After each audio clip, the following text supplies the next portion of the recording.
The following is a PCN Sports presentation.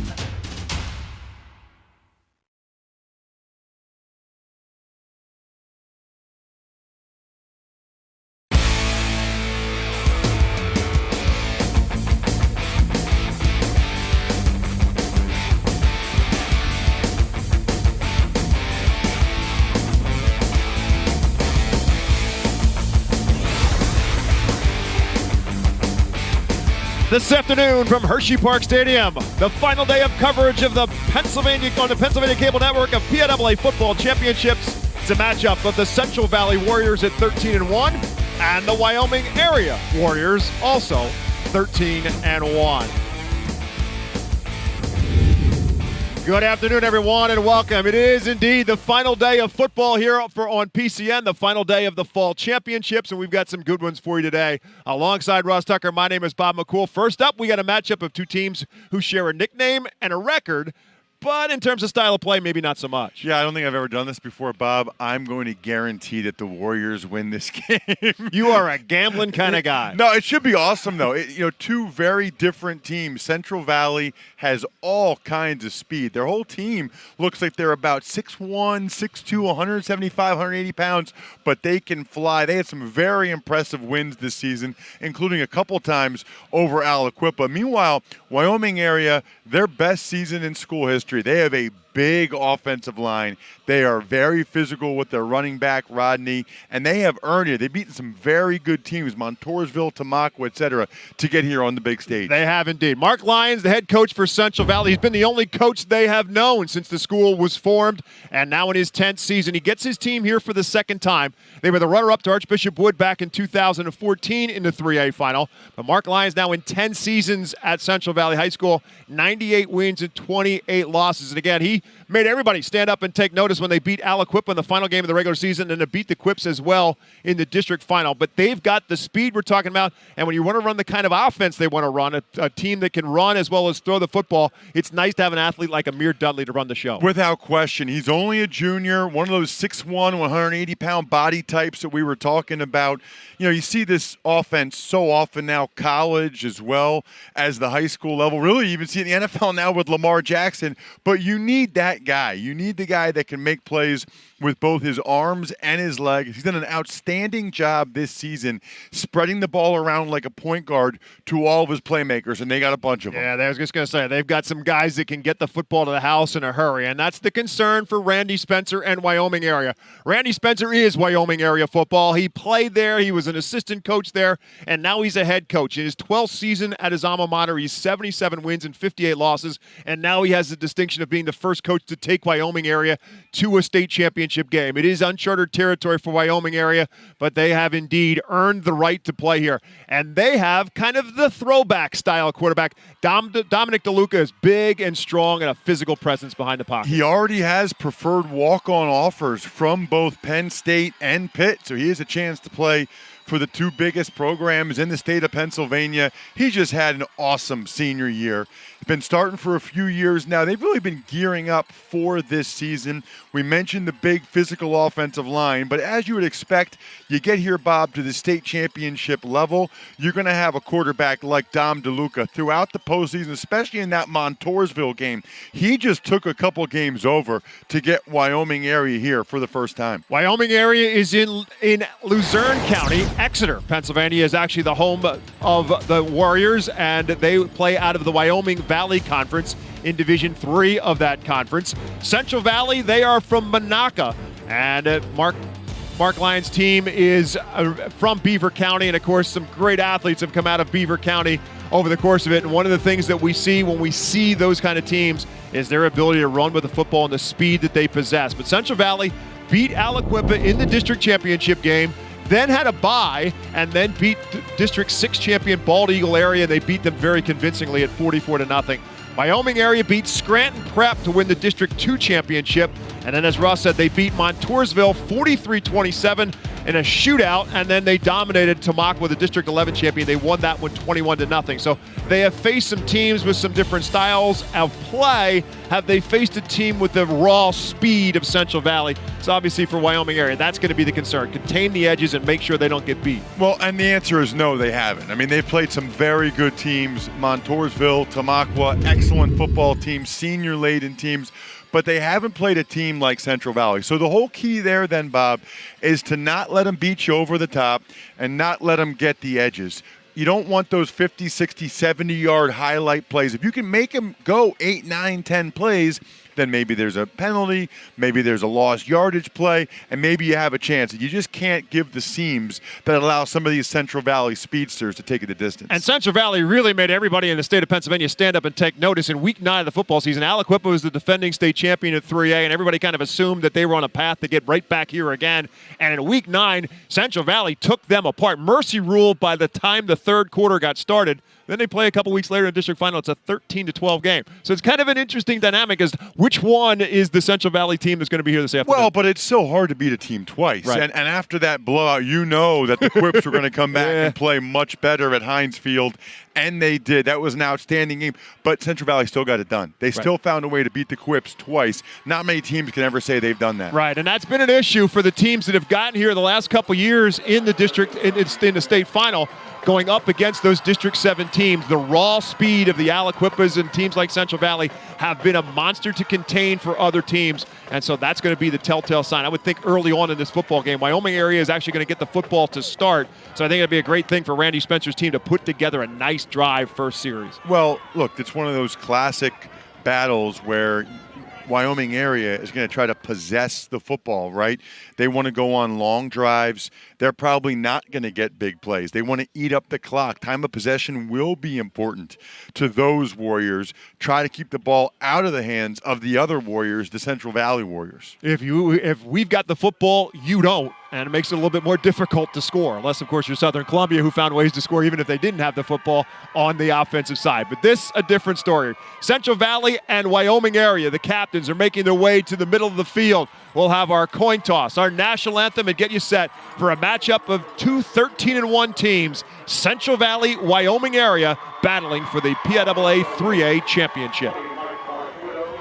51, Reed Fitzsimmons. Number 55, Mike Yankello, Wyoming area captain.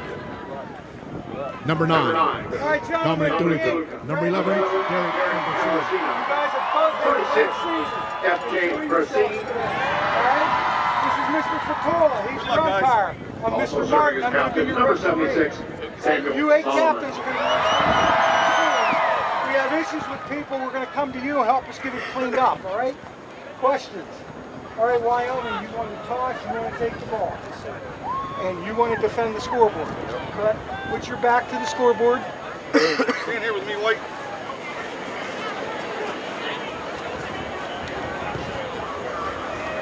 Wyoming won the toss, elected to receive. They will receive at the scoreboard. All right, guys, coming in. Shake it, good luck.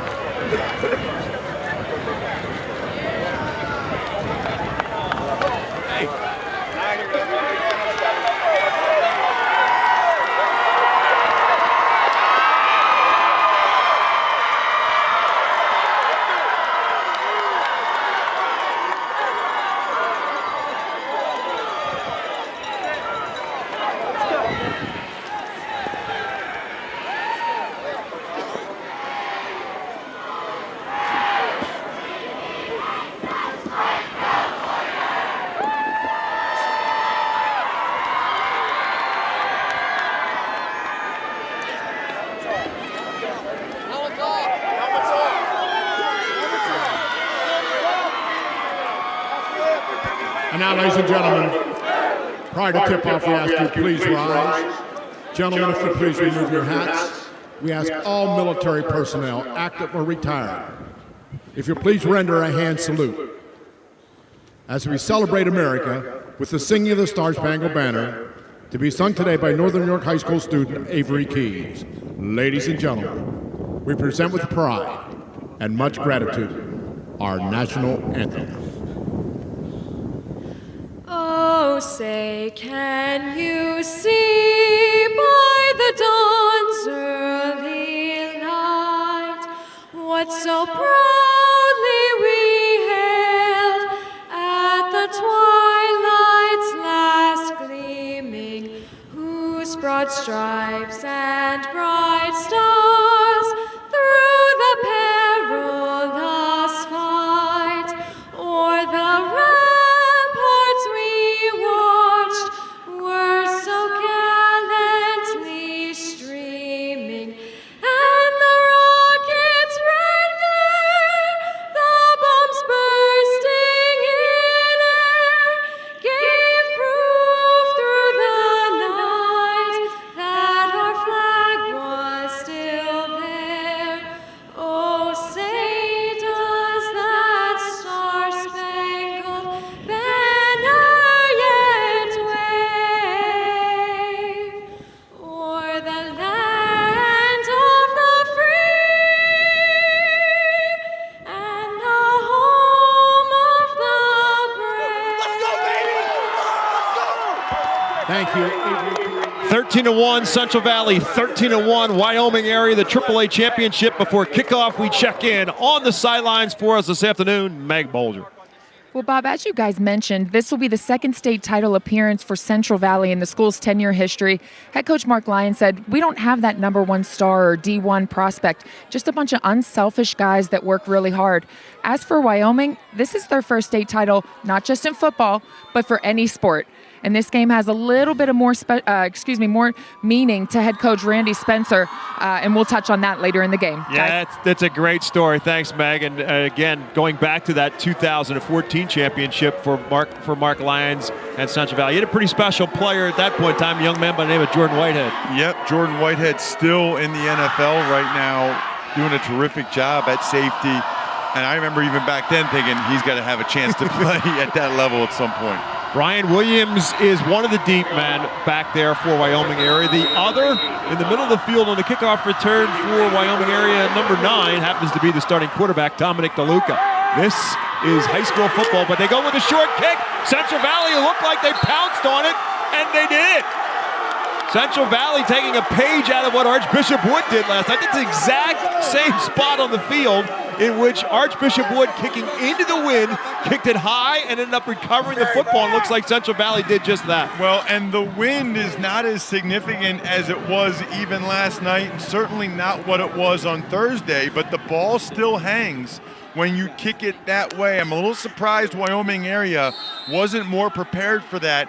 If you watched last night's game, certainly you knew that that was a factor, kicking in that direction. So here comes Amir Dudley and the offense, and he wants to throw for it right away. He'll flip it out of the back to his backfield, Jalen Guy. Wyoming area is all over that defensively, and they will pin him in his backfield.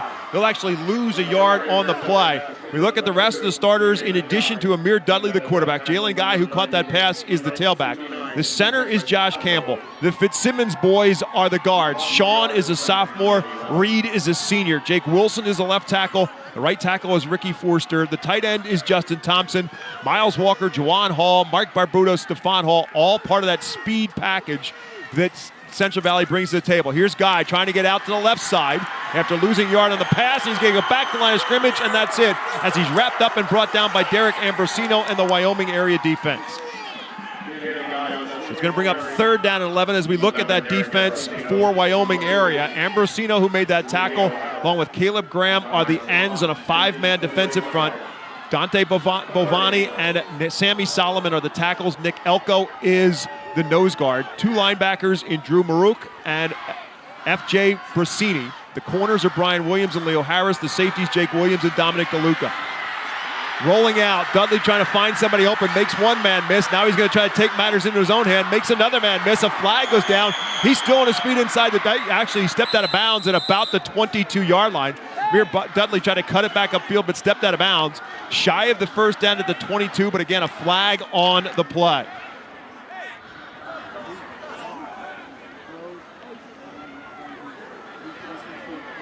Our officials for today's game, the referee is Richard Martin. He tells you it's a hold against Central Valley. The umpire is Albert Fatula. The linesman is Gary Heinrich. The line judge is Lawrence Hoover. Holding. Offense. 10-yard penalty, spot of the foul. We play third down. Finish Mr. Martin's crew. The field judge is Travis Barta. The side judge is Derek Krause. And the back judge is Brian Schmidt. They are out of District 6. And they'll back up Central Valley now to the 40-yard line. It'll remain third down and now very long. They got Michael Barbuto with the hold there. I mean, that's tough duty. I mean, he was blocking for a long time out in space like that. You know, we'll see what happens, but if Central Valley gets about half of this, they'll probably go for it on fourth down. Third and about 19. Here's a jet sweep to Miles Walker. Walker makes some people miss and just can't slip the last tackle. And that tackle is Dominic DeLuca at the 30, so it'll bring up fourth and about 10. But you see some of the speed that Central Valley has on the jet sweep there. And those 10 yards right there, that gives them a chance to now go for it on fourth down and about 10 from the 30-yard line. Nice tackle by DeLuca. A lot of schools don't have their quarterback play on the defensive side of the ball, but DeLuca makes a lot of plays from that safety position like that one right there. He doesn't make that tackle, Bob. That might be a touchdown. Even fewer of them have their quarterback return kicks, but he does that too. Fourth and 10 coming up for Amir Dudley and Central Valley. He wants to throw for it, has a man open, but he's going to short hop it. The intended target was Stephon Hall, but Dudley was under a lot of pressure, and Wyoming area's defense holds. Dylan Williams got pressure. Wyoming area brought a little pressure. Dylan Williams, watch 43, he'll come. They don't buy the fake at all. Gets pressure right in the face of Dudley, and what a stand by Wyoming area. I mean, after that kickoff return debacle where Central Valley got the ball to essentially stop them without a first down, very, very impressive. And they get the ball, does Wyoming area, right at the spot where the kick landed. So ultimately, it's a mulligan with a couple minutes off the clock, 2 minutes and 17 seconds to be exact. And now Dominic DeLuca and Wyoming area will go to work, and not much doing as the handoff to Darren Rodney goes nowhere. They'll stop him right at the line of scrimmage. It'll be second down and 10 coming up as we look at the offense now for Wyoming area. Big offensive line. Brian Hinkle is the center.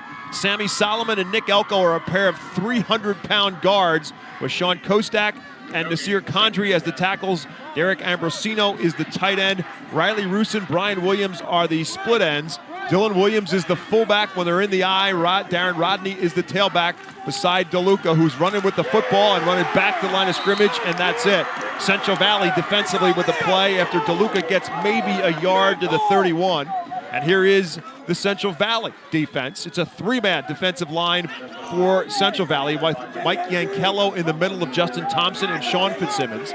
The four backers, Matt Merritt, Amarin Saunders are the outside backers with Reed Fitzsimmons and Jack Bible inside. Miles Walker and Mike Barbuto are the corners. Bryce Wilson and Stephon Hall are the safeties. 3rd and 9 coming up now for Central Valley. For Wyoming area in an I formation. DeLuca wants to throw for it, but he doesn't have time, and he's going down. Wrapped up in the arms of Matt Merritt, and it will be a sack for Central Valley. There was nobody open. Wyoming area chose to go with the play fake. Central Valley wasn't buying it at all. Watch, they'll fake the play there a little bit and try to get the protection. He actually could have had Riley Rusin on the curl route, middle of the field. DeLuca didn't see him. Ends up trying to run for it, and against this speed of Central Valley, that's going to be a problem. Central Valley's defense giving up just 10 points per game. Wyoming area's defense giving up just 11 points per game. So the defense having their way with things early on. DeLuca also punts the football, and with the wind to his back, trying to get it away from Miles Walker. Got a good foot on it, but he angled it too far out of bounds, and so it'll end up being good field position for Central Valley. As that one's going to get angled out of bounds, we'll see exactly where they spot it, but it's going to be close to midfield. 7 minutes, 49 seconds left to go in the first quarter. We're scoreless. Neither team able to pick up a first down on their first possession. They're going to spot it right at midfield. So the presence of Miles Walker forcing Wyoming area to punt it away from him, and Randy Spencer's team sees their defense come out there again in a short yardage situation. Central Valley started their first drive at the Wyoming area 30. This one they start at midfield. He puts Stephon Hall in motion, fake the jet sweep handoff to him. Dudley keeps it, doesn't fool anybody. Wyoming area is all over it. Really impressed in the early going, really by both defenses. Central Valley there getting the quarterback run game going, faking the jet sweep to Hall, who actually got an offer from Pitt, the Panthers, last week, pulls it away, but Wyoming area is all over it. Caleb Graham on the tackle for Wyoming area after a gain of just 1 for Amir Dudley. So it's now 2nd and 9 for Central Valley at the Wyoming area 49-yard line. Again, looking to the sideline, 2 receivers split out right with Stephon Hall in the slot. Again, he goes in motion this time, shifting from right side to left. Dudley looking right side, but a flag is going to come in on the play, or is there a timeout called? I believe a timeout was called before the whistle. And it is. Central Valley will call an early timeout. Mark Lyons saw something he didn't like, and so for the play clock winding down until about the last couple of seconds, so rather than get the penalty and back himself up behind the sticks, opts to call an early timeout. Something else we saw last night in that 5A game was some people calling some early timeout. Somebody else we saw last night was the guy standing on the sidelines, James Franklin. A little bit more secure in his world right now. To his right is Brent Pry, the defensive coordinator. And again, they are here as spectators. They really are. I mean, there's not a player on the field that they've offered a scholarship to. So as much as anything, they're here just to check out the action and support Pennsylvania high school football, which is pretty cool. Looks like Terry Smith, secondary coach, is here as well. He knows a little bit about WPIL football. Of course, played and coached for a long time at Gateway High School before eventually going into the college ranks, first as an assistant at Temple and now at Penn State University as alma mater. So just Penn State football coaches checking out high school football in Pennsylvania as you are right now here on PCN. 2nd down and 9 after the Central Valley timeout for the Warriors of Central Valley. There's Miles Walker this time going in motion. Dudley again looking right all the way and a little out pattern, but his receiver slipped and fell and incomplete. Really wasn't open either. That was Jawan Hall, his intended target. Good coverage there by Brian Williams. And more pressure from Wyoming area. That time it was Dante Bavani, the senior defensive lineman. Watch number 50 come through. Right-hand club beats the right tackle for Central Valley. So far, the defense is clearly having the better of the action. So now Central Valley's in a 3rd and 9. Again, Dudley wants to throw, and again, he has no time. He gets himself out of trouble. Now he's going to dump it off the guy who bounces off a tackle and looks like he's picking up a 1st down as well. Bounces off another tackle and finally is brought down all the way down to about the 25-yard line. Great individual effort by Jalen Guy in the game's first down. Well, it started with tremendous play by Amir Dudley just to get rid of the football. I mean, Amir Dudley, there was 2 Wyoming area guys there, gets the ball out in space, and then watch Guy. I mean, just runs right through the Wyoming area defender. Then he makes number 9, of course, Dom DeLuca miss. Guy's 6'1", 170 pounds, but these Central Valley kids have a lot more power than you think. Even though they've got those lean, athletic bodies, they'll put their shoulder down. 24 yards on the gain. Again, the game's first down. Justin Thompson in there as the H-back. They'll give it the guy straight up the middle this time, and he finds some daylight inside the 20, and we'll get it all the way down to the 17. That's about a 7-yard pop on 1st down. Boy, that play, the play before by Amir Dudley of not getting sacked in the backfield, that was gigantic. Absolutely gives them a chance here. Now Central Valley goes a little hurry up. Wyoming area didn't get a player off the field defensively, so flags come in. Wyoming area was trying to substitute. Excellent job by Central Valley calling for the quick snap there. So Richard Martin and the refereeing crew will confer with one another. Question is whether or not Central Valley is actually backing up. So it looks like it'll be Central Valley who's going to get called for it. Maybe trying to get to the line for her to hurry up the snap. They weren't set.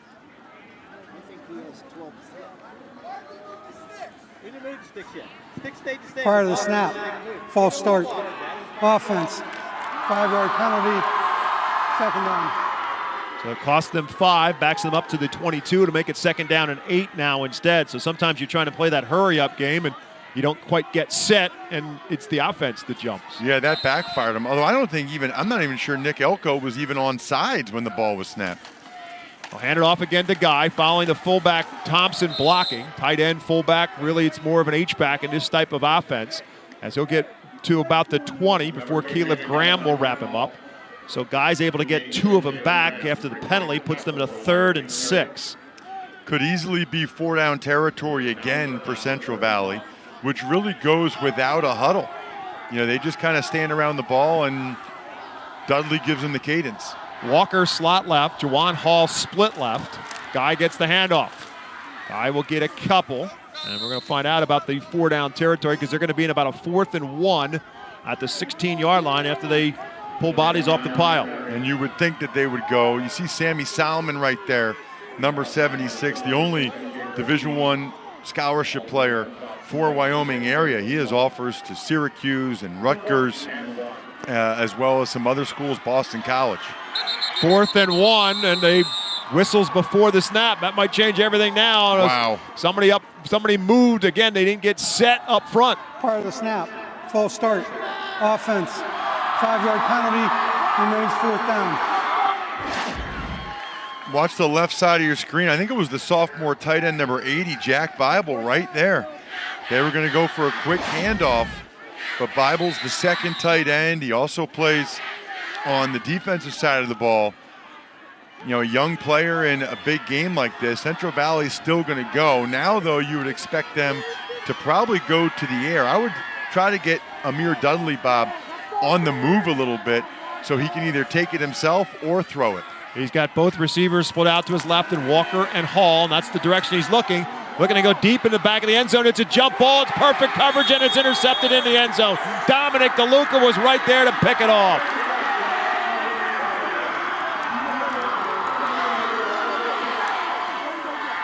Well, Central Valley trusted their athlete on the fade ball into the end zone. And Wyoming area said, we got some pretty good athletes too. How about Dom DeLuca going up, high pointing the football? Watch this play by DeLuca. It's a nice thrown ball, but DeLuca had excellent position on Jawan Hall. He went up and made a huge play that Wyoming area had to have. So they get the interception in the end zone. Touchback will put it at the 20. DeLuca will take care of matters to get himself a little bit of forward progress, and actually gets about 5 yards out of it on the quarterback keeper.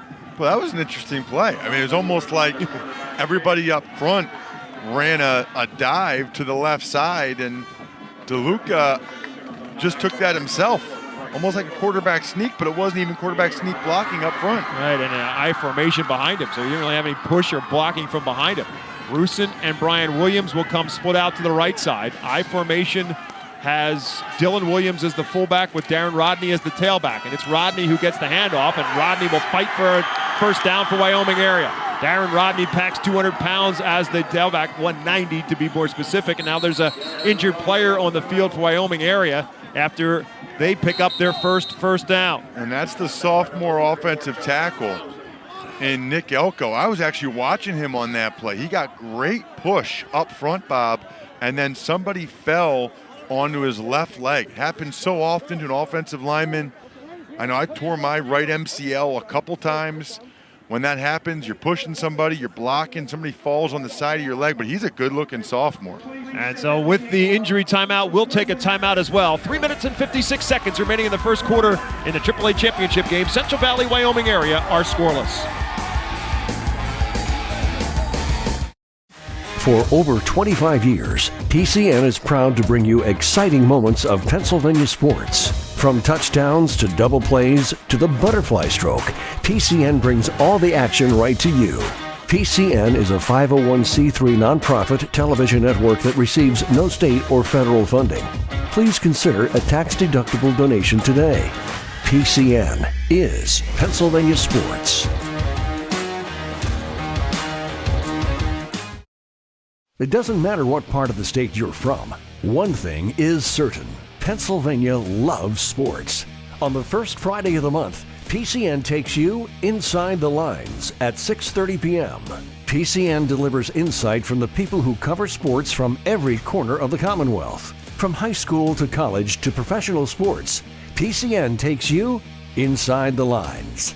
Learn more at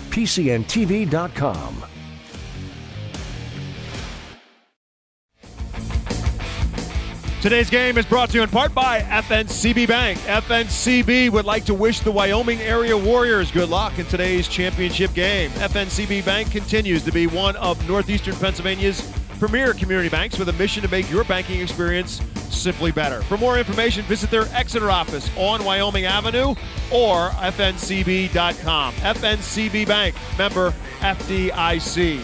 Good to see the injured player Nick Elko get up off the field and walk off under his own power. 1st and 10 from the 32-yard line for Wyoming area. DeLuca wants to throw it, looking for Brian Williams, his favorite target. A little pump and go, but good coverage downfield and nowhere to go, but DeLuca just airs it out incomplete. Yeah, there was nothing there. Williams is their leading receiver.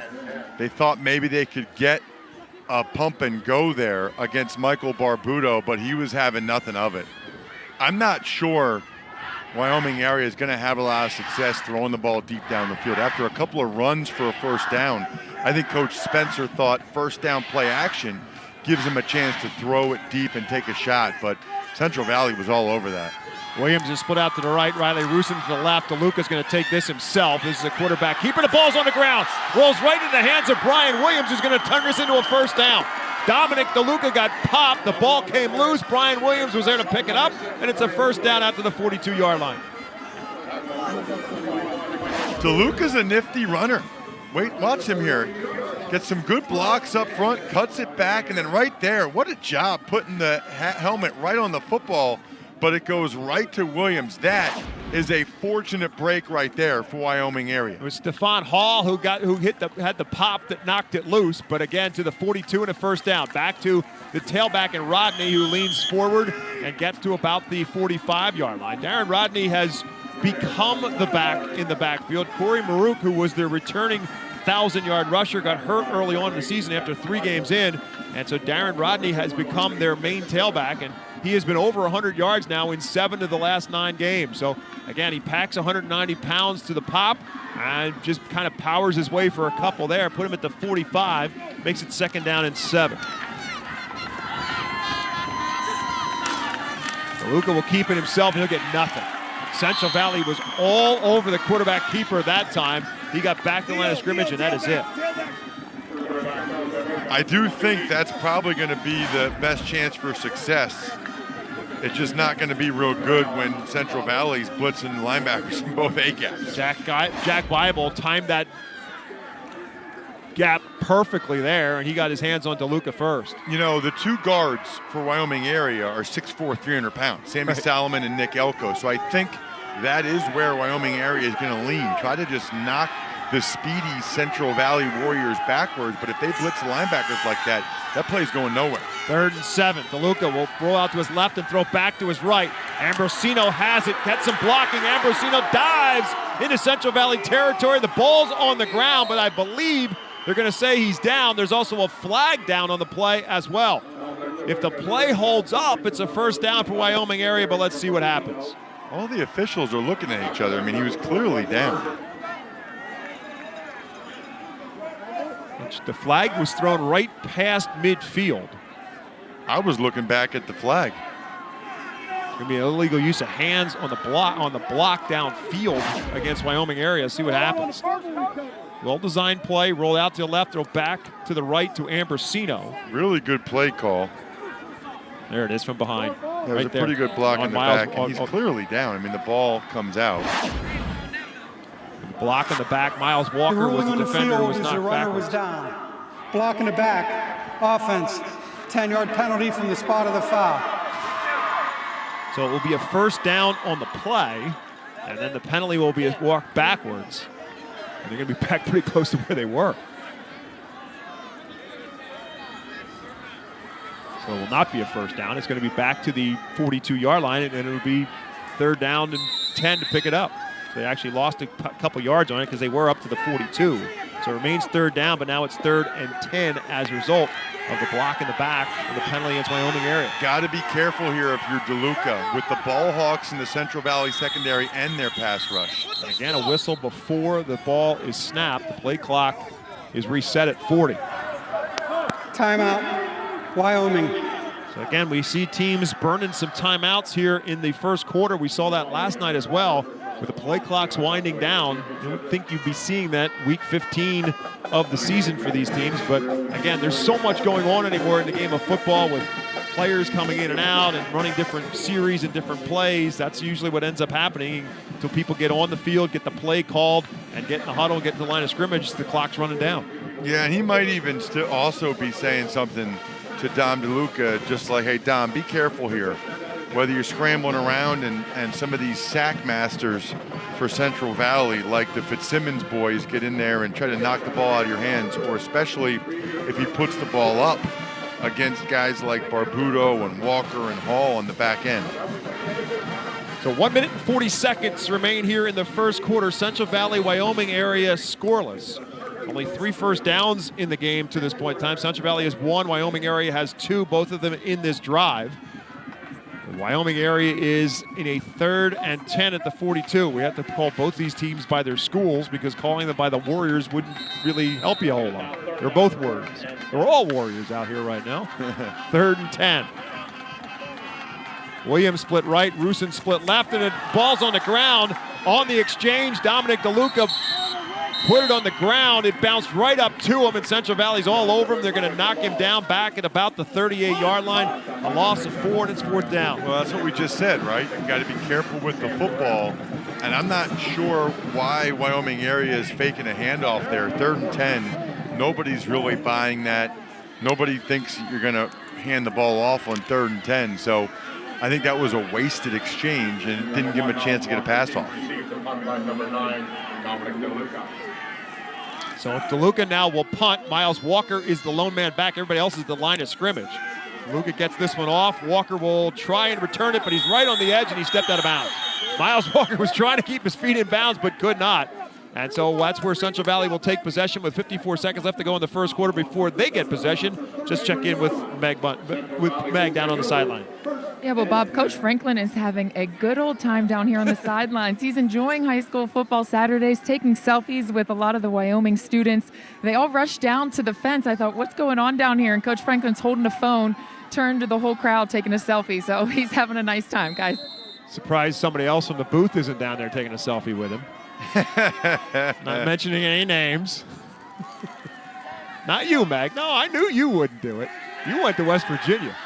Miles Walker on the sprint out to the right on the handoff. Miles Walker cannot get back to the line of scrimmage. It's DeLuca coming up as from his free safety spot, who makes the tackle right at the line of scrimmage. Very impressed by both defenses so far. You know, these are teams that put up crazy numbers this year on offense, but so far it has been really tough for either team to get really anything going. By the way, Nick Elko just came off the field, but did so because of a change of personnel, but that's good to see him back out there again. We saw him get rolled up earlier in this quarter, back out on the field. 2nd down and 10. Handoff is to Jalen Guy. Guy again gets hit initially as soon as he gets the handoff and is able to push forward for a couple to about the 37-yard line. We'll bring up 3rd down and long, but it's going to happen in the second quarter. The first is in the books. Central Valley, Wyoming area after 1 in the AAA championship game, scoreless. We'll take a timeout and come back with more high school football state championship coverage live on PCN. I officiate PIAA sports, and I am an accountant. I officiate PIAA sports, and I'm a teacher. I'm a PIAA basketball official, I'm a firefighter, I'm a father, and I'm also a fan. I think it's easy for people to forget that we are regular people, that the same people that I'm refereeing, my kid plays with those kids sometimes. My kids play in the same league as these kids. One of the greatest aspects of officiating is building relationships with the partners you're working games with, getting to know them as people, and also building relationships with the players and the coaches that are on the field with you every game. These kids work so hard day in and day out, and you get to watch the benefit of them getting a new personal record, them making that bar that they've been dreaming of for weeks, and you get to have a front row seat to witness that every single day.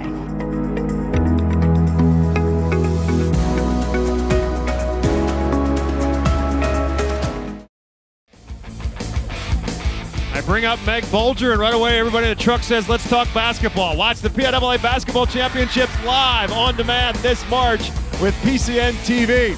Get more at PCNTV.com. We'll be across the parking lot of the Giant Center for the BLA Basketball Championships in March. That's the end of the fall scholastic season with the Football State Championships here in December. Alongside Ross Tucker, Meg Bolger down on the sideline. My name is Bob McCool. We start the second quarter scoreless. Central Valley in a third and about 5. And Dudley's in a world of problems. He's sacked and the ball's on the ground. Looks like Central Valley recovers it. And that was a live football, I believe.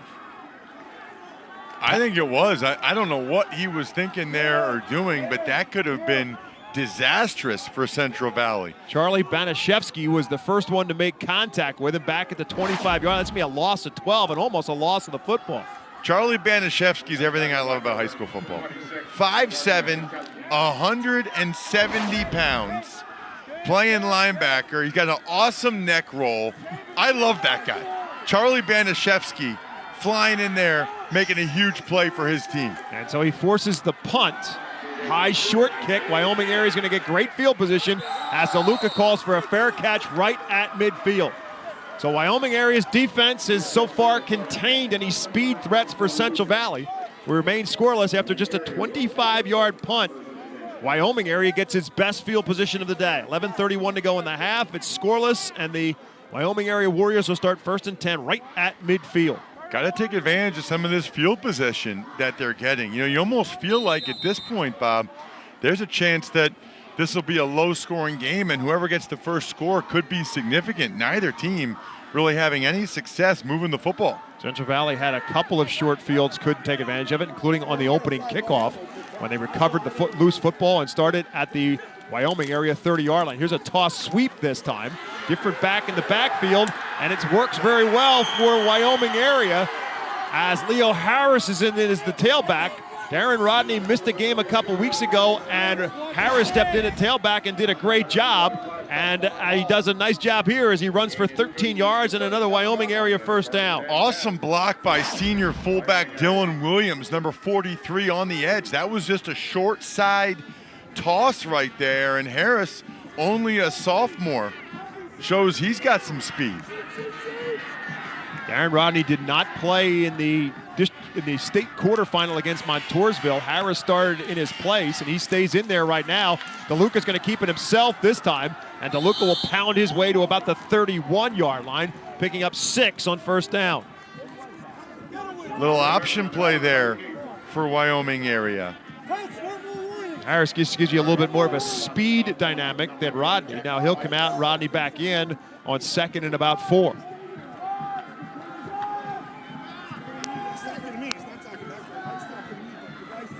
Riley Rusin will split out to the left. Brian Williams will split out to the right. The tight end, Ambrosino, is on the left-hand side. I formation, handoff is to Rodney, and Central Valley's all over it.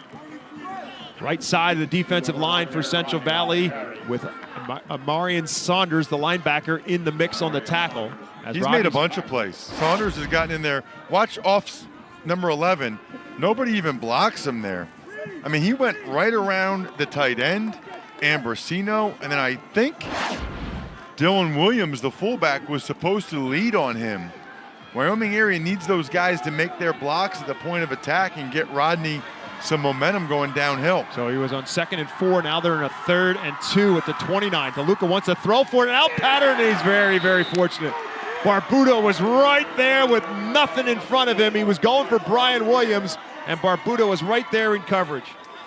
Yeah, I'm not sure Wyoming area is going to throw the ball very much, or that they should. I know DeLuca's had a great year and a great career, but that almost looked like it could have been a pick 6 the other way. And I'm surprised, Bob, you got 3rd and 2. I would think if you're Wyoming area, you're running the ball twice. Now they only have 1 down to get those 2 yards. Right, now you have to capitalize on it. You got to get the 2. It's different if you do it on 2nd down when you got 2 downs to pick it up. Harris is in there now as a 3rd receiver. He's going to go in motion from the slot. They fake the handoff on the jet sweep, deep drop to set up the screen pass. Ambrosino has it. He's got the first down. Well done, and it works for a first down to the 22-yard line. Really good design there. They invite Central Valley to come up the field. A lot of different movement there. Who's got the ball? Right when those guys get in the backfield, throw it behind them, Elko 69 got a key block downfield, and Wyoming area picks up a huge 4th down. And they do with their first passing first down of the football game. They're at the 22-yard line on the 1st and 10. Here's a toss sweep, and it's behind Harris. He's got to go pick it up, and Central Valley's all over it. His best bet is to go down right now, and eventually he doesn't have a choice as they'll force him down. They'll spot him down at the 33-yard line. That's a loss of 11 on the play. And that is just absolutely a killer, and the kind of mistake that they could ill afford. I mean, they had a great chance to at least be in field goal range. He fakes it one way. Maybe the pitch is a little bit behind him, but I think Harris was starting to look downfield and starting to see who was going to come for him before he actually secured that football. So they lose 11. They're back to the 33 at 2nd and 21. The good news for Wyoming area is it's only 2nd down. We're inside of 9 minutes left to go. Ambrosino this time will split out to the left side by himself, and they'll put 3 receivers, including Harris, on the right side. So it's Harris, Rusin, and Williams left to right. They're looking down the middle on the seam route, and he's got Harris who cannot hold on. Harris had it in his hands a couple different times, but trying to keep his balance and keep the football, couldn't catch it. He can't believe it. That was a tremendous play call and a perfect throw by Dom DeLuca. And the sophomore Harris can't believe it. Left side of your screen, he's going to run a deep post. Oh my goodness. Right in his hands. You know, it is a sunny day out. Makes it tougher. He's running full speed. But obviously he feels sick about it, and I feel sick about it for him. That is a tough drop there by Harris, who had a big run on this drive to get him down here. So it's now 3rd and 21. Same basic look with 3 receivers to the right. Again, there's going to set up the screen pass, but he's going to short hop his intended target. They're going to dump it off to his fullback, which was Bersini, in there for the first time offensively. But DeLuca under pressure short hops it, so now it's 4th down. I'm gonna anticipate them throwing some more screens in this game, because that was open again. They had gotten the Central Valley Warriors up the field. They were screening it behind them. They had a chance there to get something done. So now we'll see how they choose to play this. DeLuca is the quarterback and the punter, and he is going to punt. So in a 4th and 21 at the Central Valley 33-yard line. So DeLuca will just kind of pooch this one. Actually, he doesn't. He just boomed it, trying to angle it to the corner, but did he get it out of bounds or into the end zone? He did not. Couldn't get the angle, put it into the end zone, so it's really a gain, really a real estate of only 13 yards on the touchback. They will get the football, Central Valley will, at the 20-yard line. Boy, missed opportunity there for Wyoming area. Several of them, right? I mean, the toss to Harris, then you've got the deep post to Harris, and then even that punt right there. I was just going to say the you same only thing. get 13 yards when DeLuca was a yard or two away from pinning him really deep. And so Central Valley will take possession with 8:27 left to go in the first half. Again, we're scoreless. You're watching the PNAA AAA Football State Championship. And now the ball's on the ground as Dudley couldn't handle the snap, and he's going to get buried in the backfield. And it's Bersini who comes through and jumps on top of him, as Central Valley's going to lose territory all the way back to the 15-yard line. Watch Bersini, 36 comes flying through. Nobody's even looking to block him. That could have been disastrous for Central Valley. Bersini, the leading tackler for Wyoming area. The senior fullback linebacker. And Central Valley's behind the chains again. Back to the 15, it's 2nd and 15. 4 receivers set for Central Valley. The guy is the back in the backfield, and they'll give it to him just to try to get a little forward progress. He'll do that to about the 18-yard line. Ambrosino in on the tackle after the 3-yard pickup puts him in a 3rd and 12.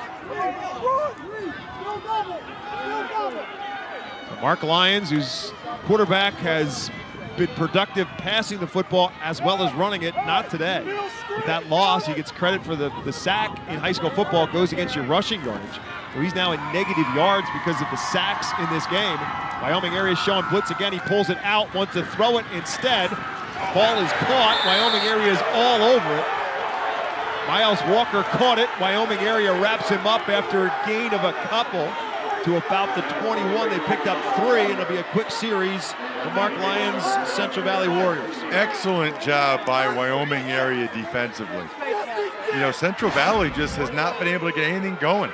They do get the ball to one of their speedsters, Miles Walker, in space, but a nice job bringing everything back in. Looked like there was a little bit of a face mask there that wasn't called. Remember, high school, there's 5-yard and 15-yard face mask penalties. That probably would have been a 5-yard penalty anyway, so it wouldn't have been a first down. Rice Walker punts it. DeLuca to return it, and he will not call for the fair catch. He'll return it for a couple yards. And again, Wyoming area with great field position. When we come back in the second quarter, 6:22 left to go. Wyoming area will start in Central Valley territory. When we return, we're scoreless in the AAA championship. Stadium lights are going out. The bleachers are empty. The reason? No officials. When fans are disrespectful to the calls on the field and those who make them, it is a hard position to fill. Show your support for your PIAA officials by demonstrating respect. Let's all work together so the game is great for everyone.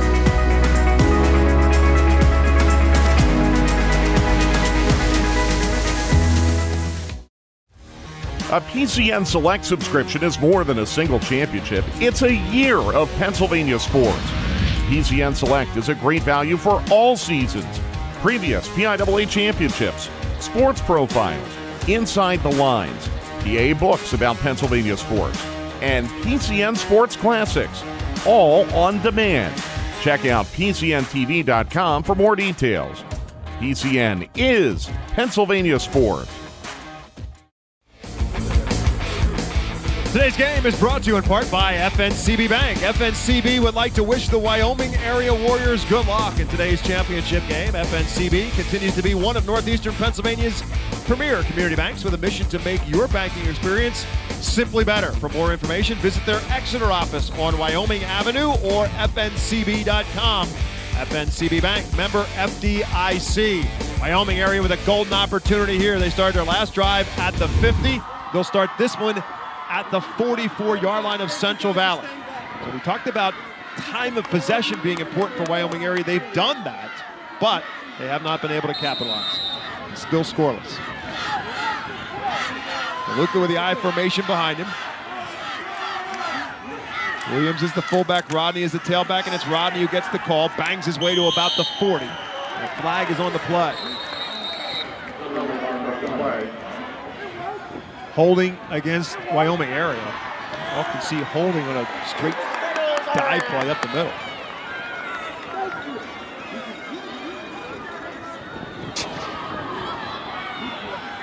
Holding, offense, 10-yard penalty from the previous spot, first down. Well, now they're no longer in Central Valley territory. They're backed up to their own 46-yard line. They're going to be in a 1st and 20. And I know why they don't say the name of the person that got the penalty, but it would be nice sometimes for them to point it out. They didn't even say the number of the guy in college when I was in college, thankfully. DeLuca wants to throw it. Looks like just up a little slip screen for Brian Williams, and Brian Williams is wrapped up and can't go anywhere. Played perfectly by Matt Merritt. Matt Merritt is only a sophomore, but he broke on that football right away. That is a great job of keying and diagnosing exactly what was coming.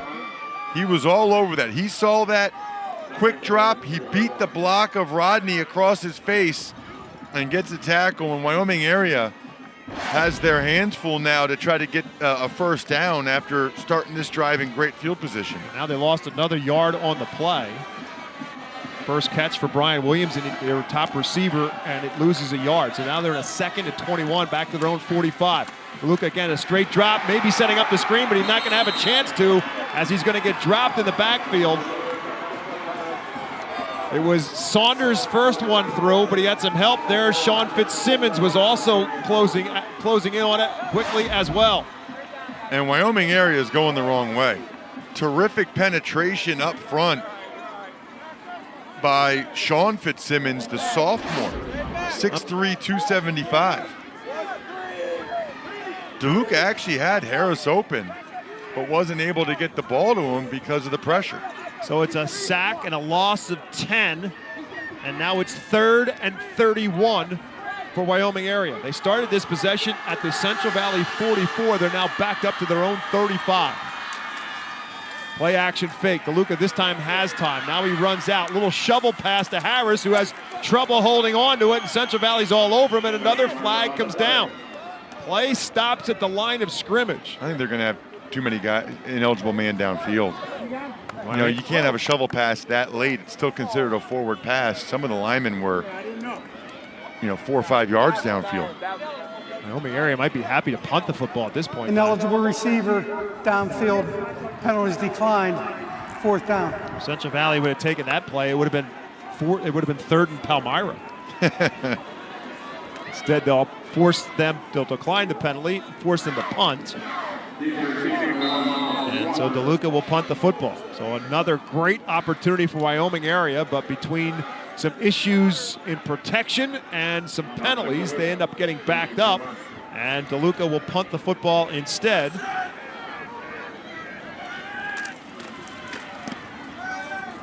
Miles Walker will not get an opportunity as it wins straight, puts it straight up in the air, and it goes out of bounds just across midfield.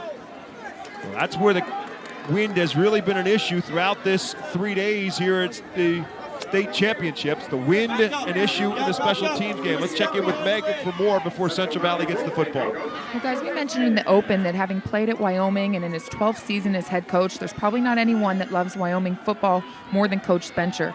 This past summer, he was diagnosed with diabetes that led to a heart issue and required 5 bypasses.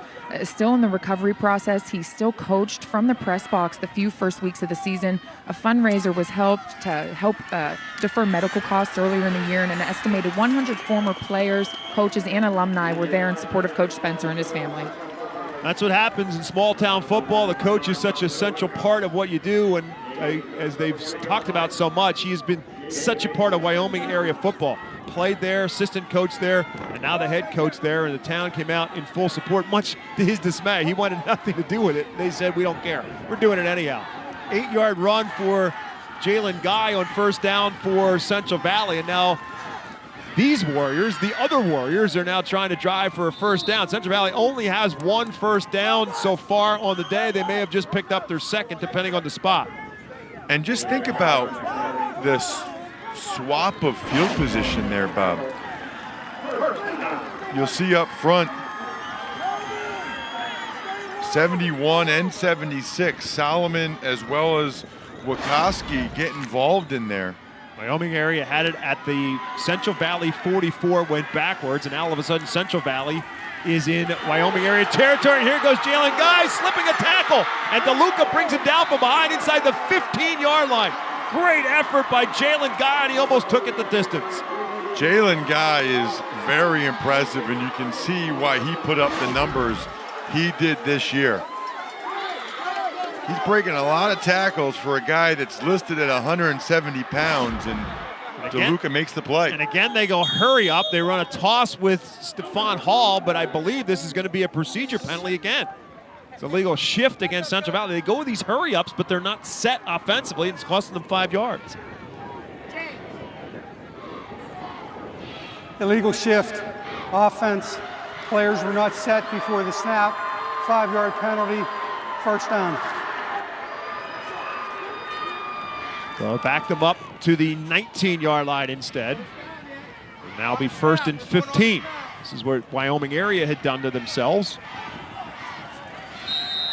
Now Central Valley at the 19-yard line will work out of a 1st and 15. A little powerhouse backfield here. 3 backs in the backfield with Dudley under center. Give is to Guy. We'll get a little bit back of what they lost, maybe all of what they lost on the penalty, to the 10, maybe to just inside the 10 to the 9. And it's Brasini, in on the tackle. Called at the 15-yard line. So it'll be 2nd down and about 11 coming up after the 4-yard gain for Jalen Guy on his 10th carry of the day. Then with a quick snap and a great move by Stephon Hall to get himself inside the 10, shy of the first down by about 2 yards at the 7. And And they're in a hurry here again. They're getting right back on the football. They feel like they've got Wyoming area on their heels. 3rd and about 3. Back to Guy. Guy's got the first down. Not going to get all the way into the end zone, but it'll be 1st and goal at about the 4-yard line. So it's working right now for Mark Lyons' crew, going a little hurry up here, staying on the ground, but they've got themselves in a 1st and goal to go.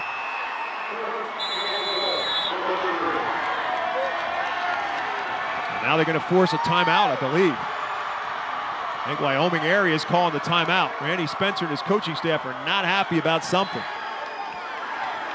And they called the timeout. So Wyoming area burns its second timeout, comes with 1:52 left to go, and Central Valley's knocking on the door. Well, we've said it a couple times. I'll say it again, Bob. You know, you get the feeling like whoever gets the first score in this game has a significant advantage, just because both teams have had trouble getting any points on the board, obviously. So this will be a tough task now for Wyoming area. If you're Central Valley, I don't think you need to get fancy, Bob. You really just need to not have a penalty. Right. I mean, That's you have exactly 4 right. downs the way to this get game 3 is yards. Yep. The way this game's gone, you really just, more than anything, don't want to have any type of procedure penalty, anything like that. You don't need to go on 2 or any type of hard count. Just run the football and probably run it with Jalen Guy. And it is actually Central Valley who called the timeout. So they've got 1 left. Wyoming area, if in fact Central Valley scores here, would get the football back and still have 2 timeouts left to go. 1:52 left to go in the first half. Again, scoreless in the AAA championship game, but Central Valley, following their timeout, has it 1st and goal to go from the 3-yard line. This powerhouse backfield look they went to has been pretty successful the last couple series. Would assume to see it again, and we will. Bring Amarian Saunders, who's been so good defensively, in there. He's in the middle of Guy and Stephon Hall in that power backfield, and it's Guy. Great block from Stephon Hall. DeLuca comes up and makes the hit at about the 1 to save the touchdown. Be 2nd and goal. That was an unbelievable tackle by Dom DeLuca because that was a huge hole, and it looked like Guy. I thought Guy was going to walk into the end zone. Look at this hole right here. Right there. And then DeLuca comes up nice and low and fills. 2nd and goal. They'll hand it off again to the end. Touchdown, Central Valley. Jalen Guy gets the feed one more time, and this time he takes it in. His 12th touchdown of the season on the ground, and Central Valley's on the scoreboard first.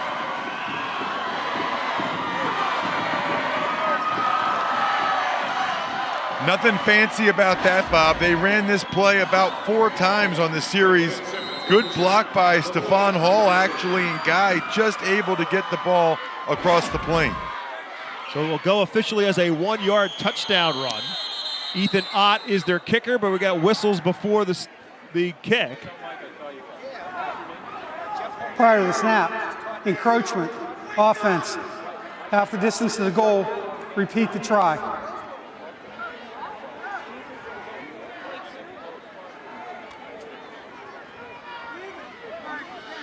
He said encroachment Correction, offense. the penalty's been declined.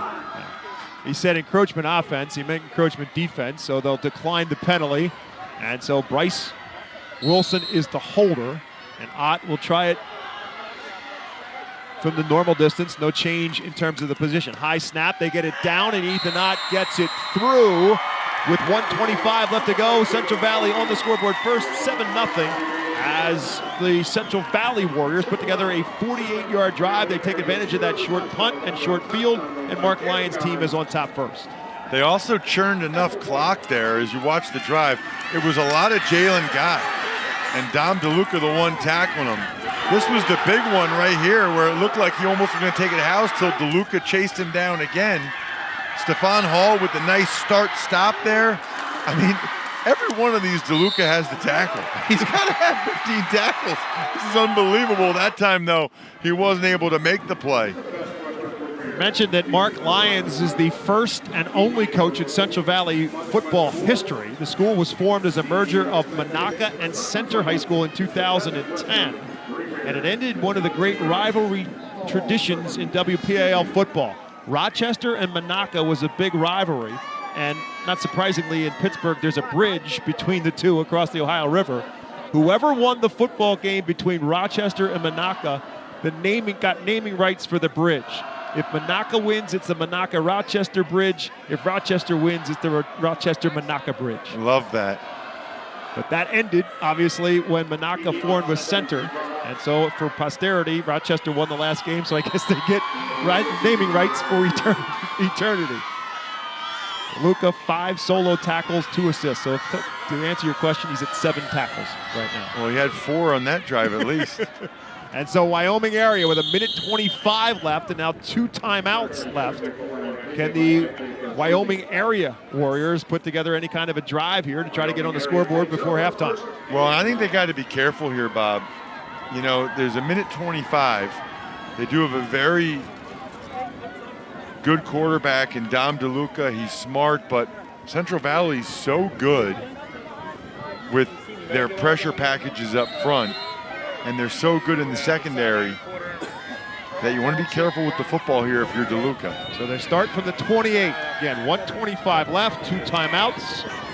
Dominic DeLuca, who in his career coming into today's game, combining rushing and passing yards, 5,555, and he almost threw that one away, but it's caught in the deflection. Merritt had it, had a lot of room to run, and went through his hands and was caught, I believe, by Brian Williams. Well, we just talked about Rusin. it, Bob. That could have easily been a pick 6 the other way. And then that totally changes the game. Dom DeLuca got to be careful here. I mean, Merritt breaks on the football. And then how about the catch by Riley Rusin? I mean, that went from a pick 6 to a catch. And no gain. For no gain, which is probably good. Yeah, absolutely. Because it keeps the clock going. Yeah. Wyoming area is probably going to just run the ball now, I would Meg imagine. was talking about Randy Spencer and the heart problems he had over the summer. I think he had some heart problems right there when he saw Matt Merritt have that football in his hands. And they will go back to the ground game to Rodney. He'll dive across the 35 to about the 36, which will put him 2 yards shy of the first down. Final 30 seconds left to go. They don't have to take another snap if they decide not to. Neither team using a timeout here. I don't really blame them. Central Valley doesn't want to help Wyoming area if they get a first down, and Wyoming area. Well, Officials time for equipment. The officials will call the timeout. It's an equipment issue, so the officials will call the timeout, stops the clock with 16 seconds left to go, but that will only be for a moment. Then Look at Dom reset it. DeLuca tying the shoelaces right there. This is unbelievable. I've does never everything. seen this. This guy's the quarterback, safety, punter, punt returner, and kick returner, and shoe You're tire. trying to tell me nobody else in that huddle could tie Williams' shoes right there? What is going on? They need the quarterback to get down on his knee and tie the kid's shoes? By the way, let me just tell you, in the NFL, they don't stop the game so you can tie your shoes. They laugh at you and tell you to get off the field. 3rd and 2 after the shoe tying incident, and that will be it. They do not bother to get the snap off, and the first half comes to an end. Kind of an anticlimactic end to the first half, but a good one for Central Valley because they capitalize in the final 2 minutes to get the game's lone touchdown. Jalen Guy taking it in, finishing it off an 8-play, 48-yard drive for Central Valley. And they get the touchdown that will send them to the locker room with the lead. The score at halftime, Central Valley leads Wyoming area 7-0. Meg Bolger's on the sideline with Central Valley head coach Mark Lyons. Coach, penalties hurt a little bit there in the first half, but able to get things going there on that last drive. What was the difference? Again, penalties, Meg. I mean, we got to take care of the ball. We're in some bad situations. We got behind the sticks too much. We just got to make better decisions and take care of the ball. I'm not happy with our pre-snap miscues. That's uncalled for in this deep in the season. Defensively, got to be pretty happy. Yeah, I mean, our guys play. And I think they settled down. They're going to get after it this half. And I thought you saw what we're capable of doing here in the later part of the first half. All right, thanks, Coach. Good luck in a second. Guys. Mark Lyons heading to the locker room, and he's winning. And he doesn't sound very happy. He's got some work to do when he goes into the locker room. We are at the break. Central Valley 7, Wyoming area nothing. Mike Zambelli and Jim Wills with our halftime show when we come back to Hershey Park Stadium live on PCN.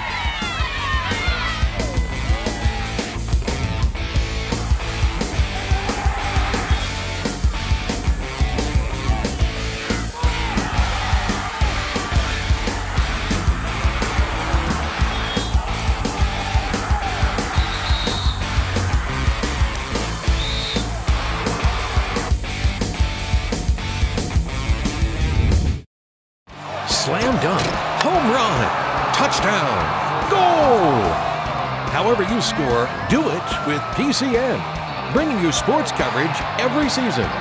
Watch live and stream on demand. With coverage this good, you'll be a part of the action on cable and the PCN app.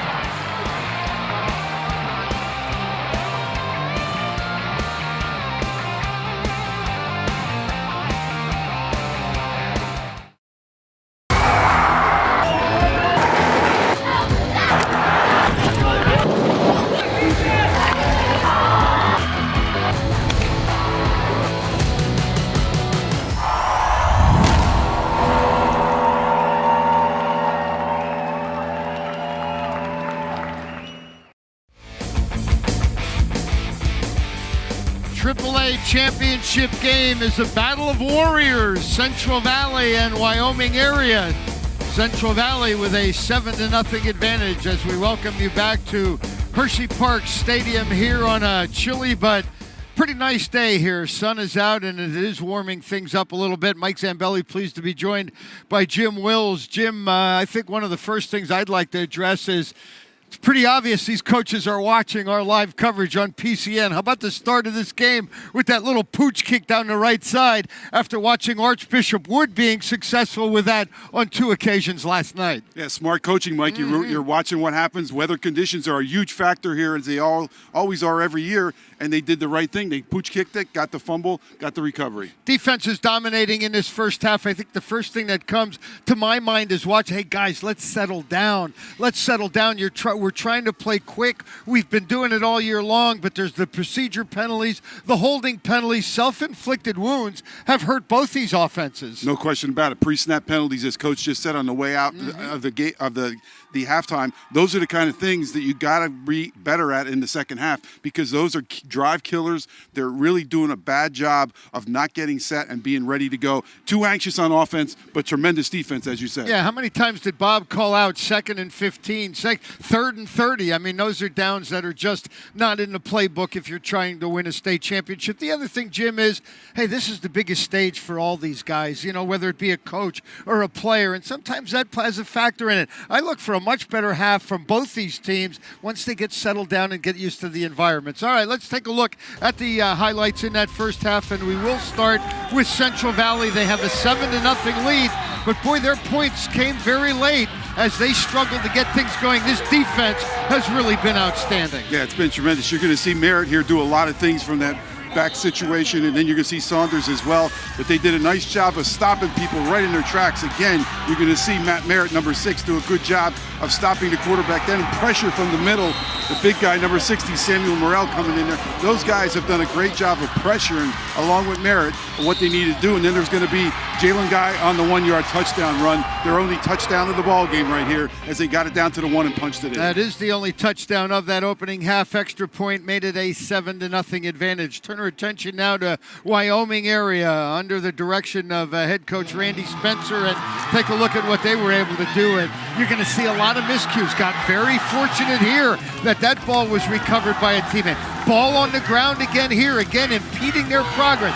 A poor pitch there. Fortunate in all these scenarios, Jim, to hang on to the football. No question about it. They've been lucky. And then they got an open pass play, and Harris just couldn't get a hold of it right there. He was wide open down the middle of the field. That was their one opportunity to really hit pay dirt, and they couldn't take advantage of it. But you're right. They've been very lucky with bounces coming back to them. I don't want to make excuses for anybody, but how else? And Ross mentioned the sun here. You look at where he tried to catch that ball. His vision was looking right up at the sun at that point there. I don't want to make excuses, but boy, that was a tough one and a great opportunity for them. No, it's a valid point. He was running, 100 miles an hour down the field, looking right back into the sun. That was a long pass play as well, and that was a shame because that was a golden opportunity for them. It certainly was. So both teams with some missed opportunities in this first half. I have to believe that both these coaches are addressing those offensive guys and saying, hey, we know we're capable of doing this. It's been a long season. We've been practicing it all year long, and we've been good at it. Let's get it done here in this second half. We're going to step aside. When we return, we'll revisit our 5A championship game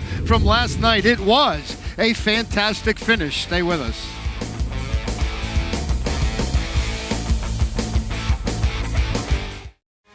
PCN brings you sports the way you want it, the way you expect it. For the best of PIAA sports, watch PCN. See the upcoming schedule at pcntv.com/sports. PCN is Pennsylvania sports. Why would you go anywhere else? Relive the action with PCN. Did you know you can rewatch this and other PIAA championships with the PCN Select streaming service? You can also purchase digital downloads, Blu-rays, and DVDs of PIAA sports championships on the PCN Store. Ready to sponsor the PIAA championships? Get your business off the sidelines and into the game. Contact us at pcntv.com or send us an email at sponsor@pcntv.com. PCN is Pennsylvania sports.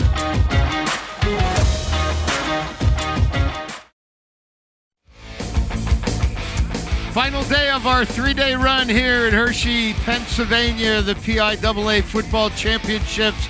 AAA contest at halftime. Battle of Warriors, as we mentioned, Central Valley on top of Wyoming area, 7-0. Well, last night, Jim, we were treated to another hard-fought battle in that 5A championship game, and Archbishop Wood was able to pull it off. It was an outstanding football game and hard-fought. Let's dial up the highlights right now between Archbishop Wood and Cheltenham for the 5A championship, and Archbishop Wood's Kalen Costello getting things going on the offensive end. Yeah, he did a great job. He had a great night for them. Then you're going to see the field goal of 42 yards there by Ryan Morgan. The first of many, 2 field goals in this ball game, which are very important. Then you're going to see this long bomb down the field to Ryan DeVirgenis. He did a great job of getting that first pass to go. And you're going to see that second field goal of 22 yards by Robert Meyer. That makes it a couple of good scores for Wood. There was 6-0 at the half. There's that opening kickoff to start that third quarter. We talked about it, just pooched it. Thomas Pomponi on the fumble recovery, and it led to this. Yes, and you can see Costello again. They went right back to the bread and butter guy. Costello runs it right in for the touchdown. Immediate, only 11 seconds had taken place off the clock, so that was an immediate turnaround. Then you're going to see a great catch by number 1 there. That is T.J. Harris. Tremendous job at catching that ball in the end zone. He's one of their best athletes. And you can see another rollout. Good job of looking. And then number 7 comes through, Sadiq Williams, and he gets a touchdown as well. So 2 quick touchdowns in the air, and then it goes right down the field again. And they're going to look inside to the big guy right there for Big Four, for the winning score. Adonis Hunter delivering the winner, and Archbishop Wood crowned a state champion again. Let's put together the numbers now for Wood. That is their 6th overall state championship. And Jim, you and I have talked about this before. Archbishop Wood, since the Philadelphia Catholic League has come in to this tournament, has won outright or lost to the eventual champion in every year since 2008. I'll run through it. Thomas Jefferson beat him in the finals in 2008. Selinsgrove and Central Catholic beat Archbishop Wood in the semifinals on their way to winning a title. In 2012, they lost to Cathedral Prep in the finals after winning the title, their first in 2011. 2015, they lost to Imhotep in the District 12 championship game, and Penn Hills beat them in the final in 2018. You look at 2011, 2013, 14, 16, 17, now 19. They are a 6-time champion. Only Southern Columbia has won more state football titles than Archbishop Wood. And it's amazing, Mike. They came in here like some of those teams that you talked about were really, really laden with Division I players. Last night's Wood team was not one of those teams. But again, they got the job done, and that championship pedigree came through for them. Berwick, by the way, Cathedral Prep, and Mount Carmel all with 5 state championships. That'll do it here for us at the half. 7-0 ball game. Bob McCool, Ross Tucker will take us home in the second half. Later on tonight, it's St. Joe's Prep, Central Dauphin, live on PCN. Remember, we're 6 o'clock here tonight. Second half right around this time out. PCN brings you the PIAA championships in a variety of sports. From the field to the pool and the court to the track, PCN brings you the best scholastic teams competing on the state's biggest stage from all the best angles. With multiple cameras, instant replay, and professional commentary, we take high school sports and elevate them to new heights. Watch on cable and the PCN app. PCN, proud to bring Pennsylvania sports to you. Stadium lights are going out. The bleachers are empty. The reason? No officials. When fans are disrespectful to the calls on the field and those who make them, it is a hard position to fill. Show your support for your PIAA officials by demonstrating respect. Let's all work together so the game is great for everyone.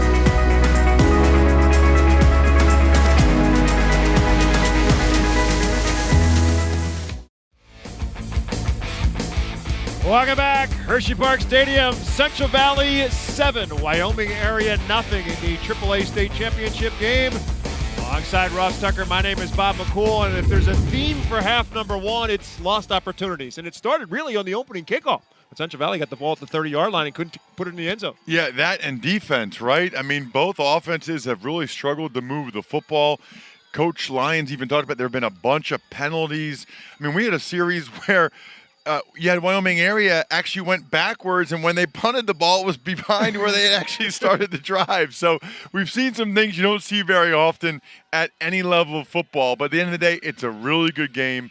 It's a close, competitive game that can still go either way. And getting back to what we talked about from the beginning was whether or not Wyoming defensively could contain Central Valley speed, and through 2 quarters, they've done that. They've done a pretty darn good job of it. They really have. Jalen Guy had one run where he almost took it the distance, but Wyoming area defensively has been up to the challenge. We have 8 total first downs in the first half, 4 first downs for both teams. I mean, that gives you some indicator of just how much of a defensive struggle it's been. Randy Spencer had a chance to talk to his kids, and now he has an opportunity to tell us with Meg Bulger exactly what he talked about.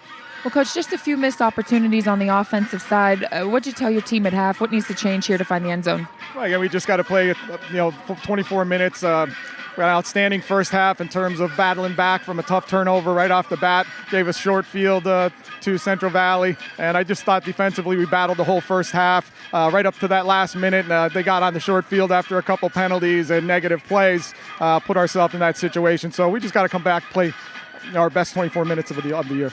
All right, thank you, Coach. Good luck in the second half. Guys. Well, there's something to be said for that. That's all that's left. 24 minutes left in your football season. Can you put it together? As we take a look at the numbers, and again, defense is really the telltale sign. Neither team able to get much going on the offensive end. Just 6 yards through the air for Wyoming area and Dominic DeLuca. A little bit more for Central Valley, but really not a whole lot of total yards either way. As Ross said, only 8 first downs, each team picking up 4 apiece. The penalties aren't huge penalties, but they've been inopportune timed penalties. Well, and it's not just the penalties, Bob. It's been the negative yardage plays. It's been, the fumbled snap or the fumbled exchange. I mean, both these teams, you look at the yards and they're not good. It's actually better than that, but they've had so many negative plays. Those count. I mean, those sacks, those negative yardage plays count against your statistics, which make the statistics look even worse. And so if you're Randy Spencer and your Wyoming area, you're going to go on defense first. So obviously, it's not the end of the world, I guess, if they go down by 2 scores. But the way this game is going on right now, if you're Wyoming area, down 2 scores might seem like a lot more than that. Yeah, you're exactly right. Now, we said that last night, and Cheltenham went down 12-0, and we thought, oh, boy, here we go. And they came back to take the lead. So maybe Wyoming area could do that, but I think they're in much better shape if they get a 3-and-out, get the ball back, and then try to get a score to tie this thing up. We're going to find out. Again, Wyoming area will kick off. Central Valley on top, 7-0 as we get set for the second half of the AAA championship game. And it will be the Central Valley Warriors who will get the football. If they kick it off anywhere near the 30-yard line, you might want to really be paying attention, because that's been the holy trinity right now, the worst spot on the field, because we've had it twice last night in the Archbishop Wood Cheltenham game and the opening kickoff where they kicked it off into the wind right at around the 30-yard line and ultimately caused a fumble to turnover. And they've been trying to keep the ball away from Miles Walker. They don't want Walker to get the ball in space when DeLuca's been punting it. Now we'll see for the first time what they do when they kick it off. So final instructions from the coaching staffs before the teams will head out to start the second half. Again, Central Valley gets the football to start. And we'll remind you, we got more football coming your way tonight. 6 o'clock, don't forget, is kickoff time for day 3 of the football championships. That's the 6A championship. Defending state champion, St. Joe's Prep, will take on Central Dauphin tonight, 6 o'clock. We'll have it for you right here on PCN. To answer Ross's point about the negative plays, here's the numbers for you. Central Valley's had 5 negative plays. Wyoming area has had 6. So you ask for the numbers, you get the numbers. And some of that has been the defenses and the plays they've made, but some of it's also been mistakes by the offense. You don't see that many negative plays from teams typically this good. And again, we had that opportunity too where the pass could have been a touchdown for Wyoming area. They couldn't hold on. Here we go. Kickoff right around the 30, this time at the 35. Central Valley's waiting for it. Javen Thompson catches it. Javen Thompson fights for a little bit of a return, and he's got it out near midfield. So again, said it a number of times tonight. Somebody take advantage of it. Central Valley gets great field position. They're a lone score of the game. They started it at the Wyoming area 48-yard line, going in the direction they're going in right now. And this time, they'll start it at the Wyoming area 49. He's only a freshman. That was a pretty impressive return there by the freshman.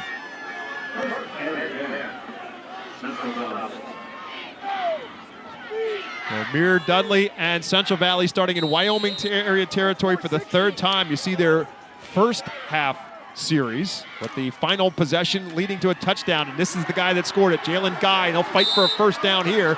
And here's DeLuca again in on a tackle for Wyoming area, but when your safety's leading the way in tackles, you got problems.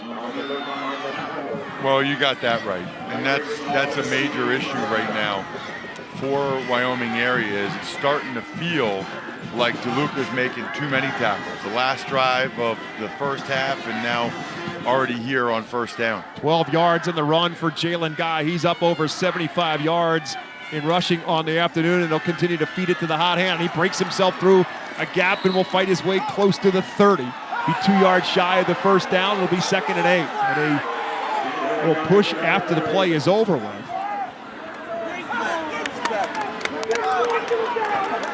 Actually, they spotted it right down at the 30, so call that 7-yard gain for Jalen Guy. Make it 2nd and 3. And that's back-to-back runs right up the middle that were very well blocked by Central Valley. They've got something going now, Bob, with back-to-back runs like that. Wyoming area needs to stiffen. Jalen Guy looking to get over 100 yards for the 7th time this season. Wyoming area may have jumped. Trying to time the blitz, it looked for Wyoming area, and I think they mistimed it. Yep, 5 yards against Wyoming area, so it's going to make it 1st and 5.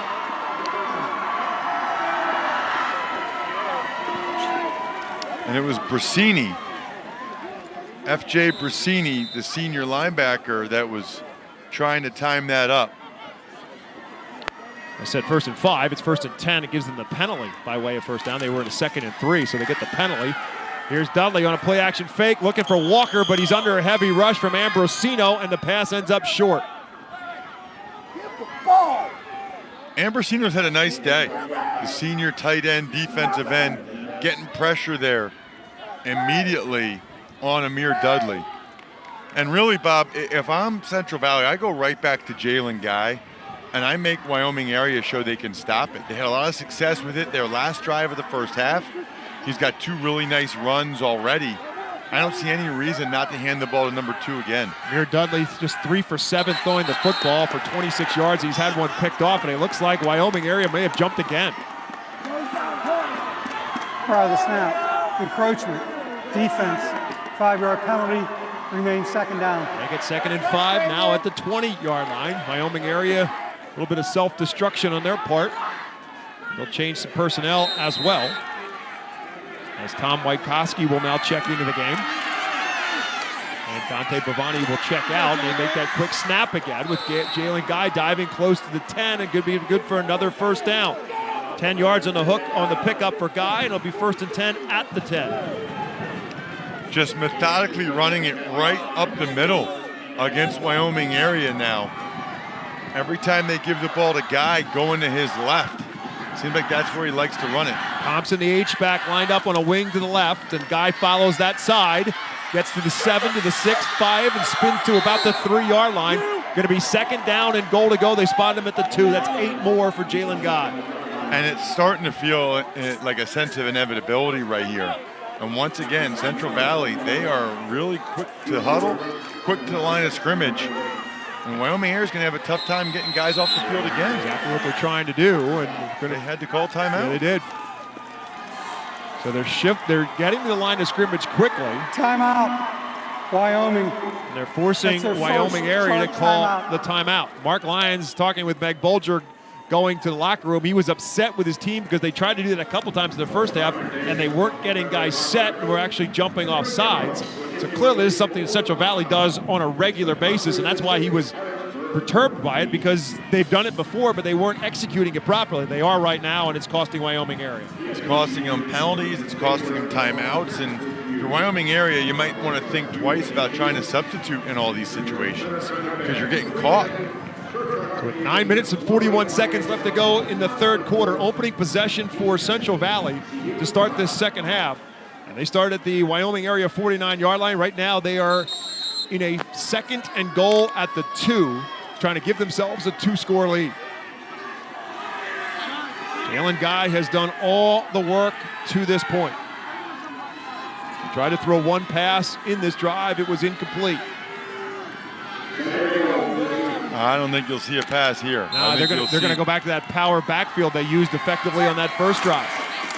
And it's Stephon Hall who gets the call or misdirection, and Stephon Hall will walk into the end zone. Touchdown, Central Valley.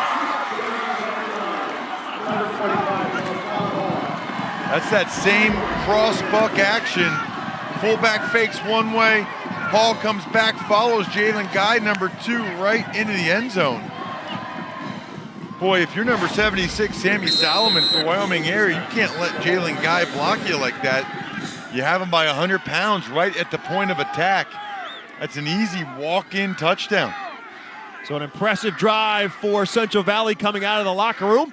And now they've got a guy late coming onto the field as Bryce Wilson will be the holder. Snap is good this time, and the kick is right down the middle, and with 9:40 left to go in the third quarter, Central Valley doubles up their lead. It's now Central Valley 14, Wyoming area nothing. It started with the good return by the freshman. Thompson broke a couple tackles there to get the ball. And then after that, it was a lot of Jalen Guy, number 2. Those inside zone reads, split zones. This time it's a sweep to the left. Got him down there, and then he gets him all the way down near the goal line. Man, he did all the work, and then Hall gets the touchdown. Even Jalen Guy had the big block on the touchdown. Stephon Hall with his 10th rushing touchdown of the season. Meg has more on the junior running back and wide receiver for Central Valley. Well, guys, Jawan and his, I guess, not-so-little brother, Stephon, both earned first-team all-conference honors this year. Senior Jawan Hall said it's a dream come true to be able to play his senior year with his brother, and especially for his parents, too. They're so excited. Coach Lyons said Jawan is the ultimate big brother. When Stephon has success, he's grinning from ear to ear. So he probably liked that one. So you got the Hall brothers on the offensive side. You also have the Fitzsimmons boys up front, the brothers for Central Valley. Sean Fitzsimmons, a sophomore. Reed Fitzsimmons, the senior, and offensive guard. So a lot of brother combinations out here trying to win themselves a state championship. 9:40 left to go in the third. Central Valley 14, Wyoming area nothing. And Wyoming area is about to get the football for the first time. This is going to be Bersini on the return from the 20. He'll lateral back to DeLuca. DeLuca dives across the 30 to about the 35-yard line. So they go with the lateral back to get it to the man they want returning it. DeLuca now, a flag just came in now, well after the play was over with. And it might be on Bersini. At the tail end of the play, I saw Bersini give a shot to a Marion Saunders. So instead of starting, if that's the case, instead of starting at the 35, they're going to back them up. Maybe they got the other guy, we'll see. But Bersini's the one that gave a real shot with his left hand. Watch 36, middle of your screen. After the play was over, unsportsmanlike conduct, number 36, Green. After the play was over, unsportsmanlike conduct, number 20, White. Those fouls offset. That's the first unsportsmanlike conduct for each player. So offsetting penalties, they get them both on the shove back and forth, and so when it's all said and done, nothing more in terms of real estate changed, and so Wyoming area will start first and 10 from their 35. Ryan Williams will split out to the right. Riley Rusin splits out to the left. Out of the I formation, it is senior running back Darren Rodney on the handoff, and he'll get about 3 to the 38.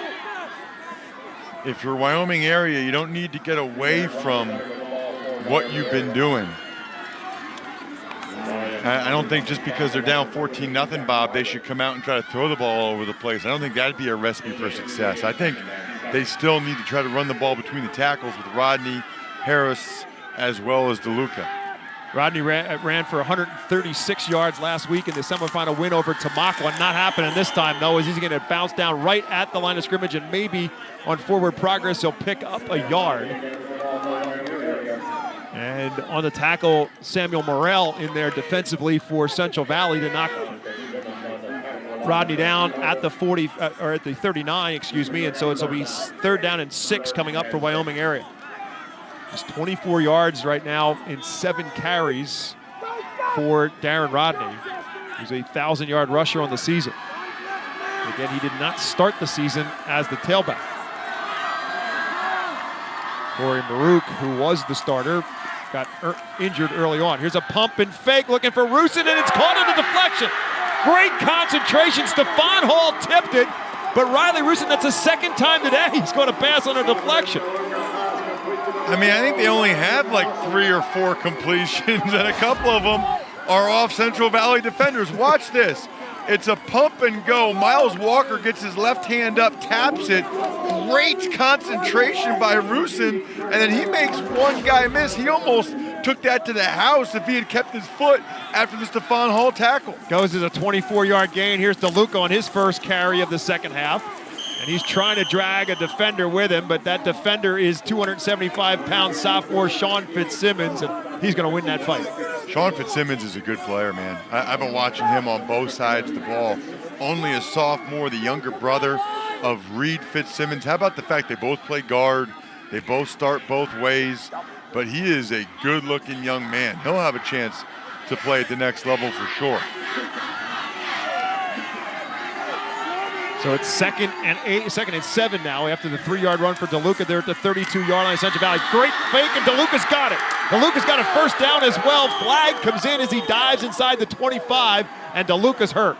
DeLuca's hurt, and I think there's a hold on Ambrosino, the tight end, trying to get the edge there for DeLuca.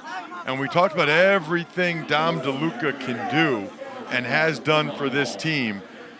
It goes without saying they could ill afford to lose number 9. It was a great play-action fake on the bootleg by DeLuca, and he came away with it with some room to run. Here we'll see it happen. Holding, offense, 10-yard penalty, spot of the foul, replay 2nd down, timeout for injury. Yeah, you can see he gets hit on that knee by Stephon Hall. Just a nice tackle by Hall. But it was clearly a hold on Ambrosino. That's a good call there by the officials. So the concern right now for Wyoming area is obviously the player on the field being hurt, and that also being their do-it-all player in Dominic DeLuca. I mean, literally, Bob, if DeLuca can't come back in, Spencer has to get a new quarterback, right? A new safety who's, by the way, made so many tackles it's not even funny, a new punter, a new punt returner, and a new shoelace tire. I mean, you gotta fill a lot of different positions. Yeah, I mean, but in all seriousness, I mean, I say that a lot about high school football. When a guy gets hurt, you're not replacing one player. You're replacing multiple players, and Dominic DeLuca is the embodiment of that. As you see him trying to walk off the injury to his knee, but in the meantime, it's going to be Jake Williams, the junior quarterback, who will step in. He's 6 foot, he's 195-pound quarterback, so he's got the physical size of a Dom DeLuca, but he certainly doesn't have the experience of a 3-year starter in DeLuca. And now after the penalty on the hold, they're backed up to the 39-yard line, so they're in a 2nd and about 14. He's going to throw it right away, and it's going to get picked off. Barbuto was right there. Brian Williams was the intended target, and Barbuto has himself an easy pick. Interesting decision by Spencer to come out and throw it right away with Williams off the bench. He got hit as he was throwing the football, so he wasn't able to get very much on it. We've talked about the ball hawks for Central Valley. You don't want to put the ball up for grabs really among any of these guys for Central Valley. DeLuca's back out there. He's limping a little bit. He's back out there as his free safety now. Wow. After the turnover. The first turnover for Wyoming area in the game. Actually, the second, they fumbled that first opening kickoff, and now Dudley's going for the home run. He's looking for a receiver, and it's broken up. And guess who's in the middle of it? Dominic DeLuca. Right there with Brian Williams defensively. They went for the bomb with Javon Hall. Javon Hall was open for a second, but the recovery, the defense knocks it away. Look at this guy. I love Dom DeLuca. I mean, he does everything. Middle of the field safety. He turns, runs, and just able to get his hand in there. Heck of a throw by Dudley there to Jawan Hall. Watch Dudley right there. Watch right there. Right arm of both Williams and DeLuca. 2nd and 10 as a result. They'll go back to the ground game for Jalen Guy. That's a great gamble, though, by Mark Lyons. You figure, look, DeLuca's hurt. Let's go deep against the safety and see if he can recover. And to his credit, DeLuca got back there and got a hand on it. And he's still gimpy and limping around, but he's not missing the last game of his high school career. Think about what that young man has meant to that program. Anytime you are a major cog and a major reason why a team is able to get to the state championship for the first time, it's extremely special. Jalen Guy gets 4, so it's 3rd and 6. They'll go back to him, and Jalen Guy will fight and dive and get the first down. Great effort by Jalen Guy. Meg Bolger has more on the injury update with Dom DeLuca. Yeah, guys, when Dom DeLuca came off the field, he was certainly in a little bit of pain, tried to run up and down the sideline for a little bit, really didn't allow any attention to be paid to it. After the interception, he just sprinted back on to the defensive side, really not allowing anyone to look at it. Yeah, I guess if you're Dom DeLuca, you don't need to get clearance to get back in the game. You just say, I'm back in.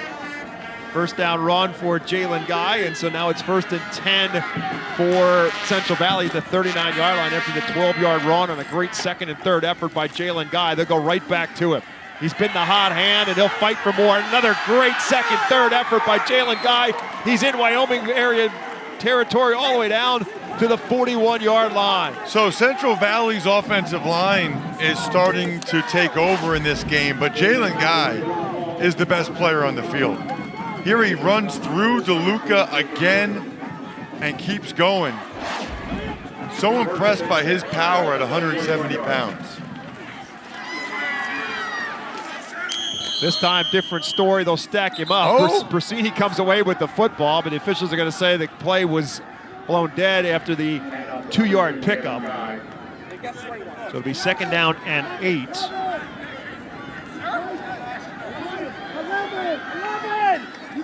Brasini's another guy that kind of epitomizes high school football to me. 5'9", 205, rocking like the long sleeve t-shirt underneath the shoulder pads because it is cold. Thick midsection there, but he makes a bunch of plays as a linebacker. Enjoyed watching him play so far today as well. 5 minutes, 10 seconds left to go in the 3rd quarter. Central Valley in Wyoming area territory, 2nd and 8 at the 34. Dudley will put it in the air. Pass is caught, but on his knees, Jawan Hall makes the catch. So he's down immediately with his knees on the ground at the 35. It's a gain of 4.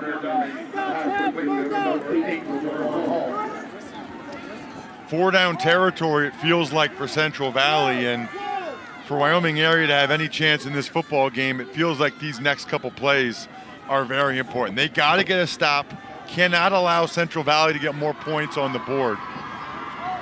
They bring Jack Bible in as a 2nd tight end with Justin Thompson taking Stephon Hall out. So going a little power look here on 3rd and 4 at the 35. Jalen Guy is in trouble, and Jalen Guy will not get out of his own backfield. Well done by Central Valley defensively, and the first one to make it happen was Banaszewski. I told you how much I love Banaszewski. 5'7", 170 pounds. He blitzed from his linebacker spot, blew up the guard, and was able to hit Guy in the backfield. And then some other Warriors, Wyoming area Warriors, came in and finished off. That was a huge play. The loss by of 1. Wyoming area. Man, they needed that, and they need another one right here, Bob. 4th and 5 as a result of the play. Central Valley obviously will go for it. They're going to go back to that power backfield. And movement up front, and it's going to be enough for a first down. Obviously, a Wyoming area jumped. So smart by Central Valley. Such a great decision to try to get him to jump. And if you're Wyoming area, you got to need more discipline than that. He did it 3 times now in the half. Offense, 5-yard penalty. The result, is a first down. You got it. Richard Martin just told you the whole story right there. It's a 5-yard penalty, and the result is a first down. Cannot make mistakes like that if you're Wyoming area. Then Dudley lost the ball, but he's going to fall on it. Came away without the snap, and he falls on top of it before Drew Maruk can fall on top of him and at least keep possession. But it'll now be 2nd and 10.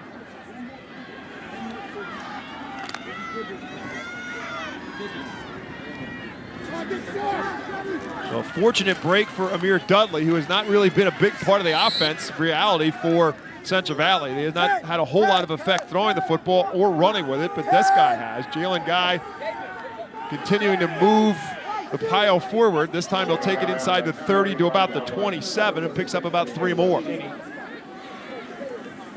Central Valley does have the wind at their back this quarter, which now has less than 3 minutes left in it. Miles Walker, Stephon Hall are split out to the right. Jawan Hall and Bryce Wilson to the left. On 3rd and about 6. Dudley, little flip out pass and it's dropped. Miles Walker dropped the football, and then he had room to run. It was going to bring up 4th down instead. and I think they'll go for it here, but Miles Walker had a lot of space. He's their punt returner and kick returner. He would have had a chance to make a play in the open field there. Just has to look the football in. It's a good throw from Dudley. It's in his hands. Walker just not able to catch it, and I think that's another example of kind of looking forward and seeing who was coming before he actually secured the football. Mark Lyons sending out directions to his team on 4th and 6. Do you think anybody from Wyoming area sideline said stay on sides? On 4th and 6, Wyoming area has jumped a couple times, but this time Central Valley is going to call the timeout instead. Timeout, Central Valley. That's their first charge timeout of the half. 2 minutes and 39 seconds left to go in the third quarter. 14-0 Central Valley on top, and they've got the football when we come back to Hershey Park Stadium live on PCN. I officiate PIAA sports, and I am an accountant. I officiate PIAA sports, and I'm a teacher. I'm a PIAA basketball official. I'm a firefighter. I'm a father, and I'm also a fan. I think it's easy for people to forget that we are regular people, that the same people I'm refereeing, that my kid plays with those kids sometimes. My kids play in the same league as these kids. One of the greatest aspects of officiating is building relationships with the partners you're working games with, getting to know them as people, and also building relationships with the players and the coaches that are on the field with you every game. These kids work so hard day in and day out, and you get to watch the benefit of them getting a new personal record, them making that bar that they've been dreaming of for weeks, and you get to have the front row seat to witness that every single day.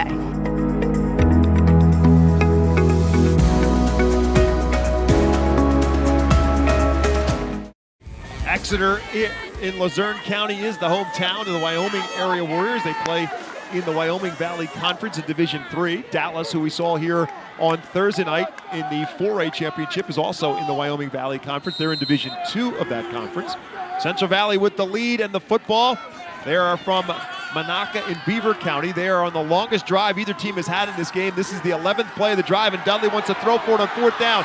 Flag goes down as he finally unloads the football. The ball is caught, good for a first down if it stands. Miles Walker makes the catch at about the 12, but a flag in the Central Valley backfield. Yeah, and that's going to be a hold. Ambrosino was rushing. And it looks like Dudley's shaking up a little bit. He's off to the sideline right now. And remember, Bob, high school football, it's a spot foul. So this will end up being probably a 15-yard penalty. Ooh. Pretty tough shot he took there at the end. Yeah, he was shaken up. They got him to the sideline. Graham came flying in. But it's still going to be Central Valley football. Offense, 10-yard penalty from the spot of the foul. Replay 4th down.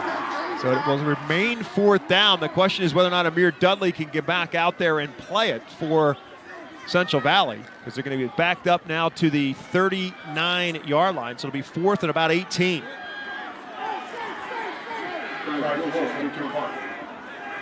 Now they will punt it, yeah, which makes sense. back up Wyoming area. And again, if in fact Amir Dudley is shaken up at all, give him a chance to get himself, hopefully for his sake and Central Valley's sake, healthy. DeLuca is back there to return the punt, and it will roll out of bounds inside the 10, inside the 5. So a nice job by the punter, Bryce Wilson. No return on the play, and it rolls out of bounds after 35 yards at the 4-yard line. So Wyoming area does get the football. Dom DeLuca, you can see on your screen, still limping noticeably after taking that shot to the knee in the last offensive series for Wyoming area. 2 minutes and 17 seconds left to go in the third quarter. Central Valley 14, Wyoming area nothing. And again, a matchup, as we said from the very beginning, identical records and identical nicknames and Warriors. And right now, Dom DeLuca is showing the state of Pennsylvania he is a Warrior. Playing out there right now, obviously, in a very banged up situation. Rodney gets the call, and Central Valley knows what's going on right now. They can really zero in on the running back. And they get maybe a yard on forward progress to the 5. It's 2nd and 9. I mean, DeLuca's struggling even when he comes over to get the play calling. Watch him as he runs. He's just not right, which is going to take away the quarterback run game. Right, so if you're the defense, you got to assume that it's going to be the tailback unless it's any kind of a play action fake, and can he put enough weight on that knee to throw the football with any effectiveness? Central Valley on defense, Wyoming area on a 2nd and 9 from their 5 with 90 seconds left to go in the third quarter. Play action fake indeed. DeLuca from his own end zone has to get out of trouble and gets out of the end zone, and he takes another shot at about the 2 or 3 yard line, but fortunate not to get called for the safety. Justin Thompson in on the tackle for Central Valley. Very fortunate. DeLuca showed more mobility than we thought he had there. He was under heavy duress, able just to get out there. It goes as the 3rd sack of the game for Central Valley, and now the Wyoming area Warriors are backed up to their own 3. They just can't get anything going here, and you got to be very careful again with the football here if you're DeLuca, but at some point Wyoming area has to get some points on the board. So I say be careful, but you can't be too conservative. They take Rodney out, they bring Harris in, and they're going to try to set up a screen pass to Ambrosino. Tight end has it, the tight end has a first down. They went back to that pass a second time, the little throwback pass to Ambrosino, and again DeLuca took a shot in the back of the end zone, but it's a first down pickup for Wyoming area. Ambrosino runs well, and DeLuca gets up limping again, but Ambrosino really runs well. They need to throw even more screens against Central Valley. Central Valley gets upfield, they got a lot of speed. Throw it behind them, and Ambrosino is a weapon. 6'2", 220-pound senior. I was asking Coach Spencer, he said he's getting some pretty good looks as well. So it's a pickup out to the 18-yard line. More importantly for Wyoming area, they keep possession of the football. Ambrosino will line up back at his tight end spot on the right side. Harris is back in there as the tailback. Split backs right now, and again some confusion on the substitutions of who's in and who's where for Wyoming area, and they're going to have to burn another timeout their second. Wow, that's a tough timeout. And it comes with 2 seconds left to go in the quarter. Wyoming. I mean, it was going to be the last play of the third quarter. Just let the last couple of seconds tick down. Well, they had to get it off. Right. There was a 2-second spread, so they couldn't take it to the quarter. So they had to call timeout there. They were about to get a delayed game. I thought they would still be able to get the half off. So let's ask the question then. Is it better to take the 5-yard penalty, go to 1st and 15, and keep that timeout in your pocket? I would say at this point, no. I mean, you probably are going to want that timeout in the second half, but you can't afford the way you've struggled to move the football to give up 5 yards. And you didn't really have that much time to think about it. I think that's a fair question, Bob, but yeah. I think what you need to do is just run the play. Right. You got a senior quarterback, get the play off. Right, and they've had issues with that in both sides of the football in this game, getting guys in and out on offense and or defense. So they call the timeout, and it comes with 2 seconds left to go in the quarter. And following the timeout, 1st down and 10 at their own 18 for Wyoming area. Riley Rusin is split out to the left. He's the only receiver in the set. Ambrosino, the tight end, is on the left side. Williams is the fullback. Rodney is the tailback in the I. And it's Rodney who gets the handoff. And he'll pick up a couple. to the 18-yard line on the final play of the third quarter. Central Valley looking for its first ever state championship. They were the runner-up in 2014. Can they take home PIAA gold? 12 minutes separates them from a title. Wyoming area has the football when we come back to Hershey Park Stadium. 14-0 Central Valley on top. For over 25 years, PCN is proud to bring you exciting moments of Pennsylvania sports. From touchdowns to double plays to the butterfly stroke, PCN brings all the action right to you. PCN is a 501c3 nonprofit television network that receives no state or federal funding. Please consider a tax-deductible donation today. PCN is Pennsylvania sports. It doesn't matter what part of the state you're from. One thing is certain. Pennsylvania loves sports. On the first Friday of the month, PCN takes you inside the lines at 6:30 p.m. PCN delivers insight from the people who cover sports from every corner of the Commonwealth. From high school to college to professional sports, PCN takes you inside the lines. Learn more at PCNTV.com.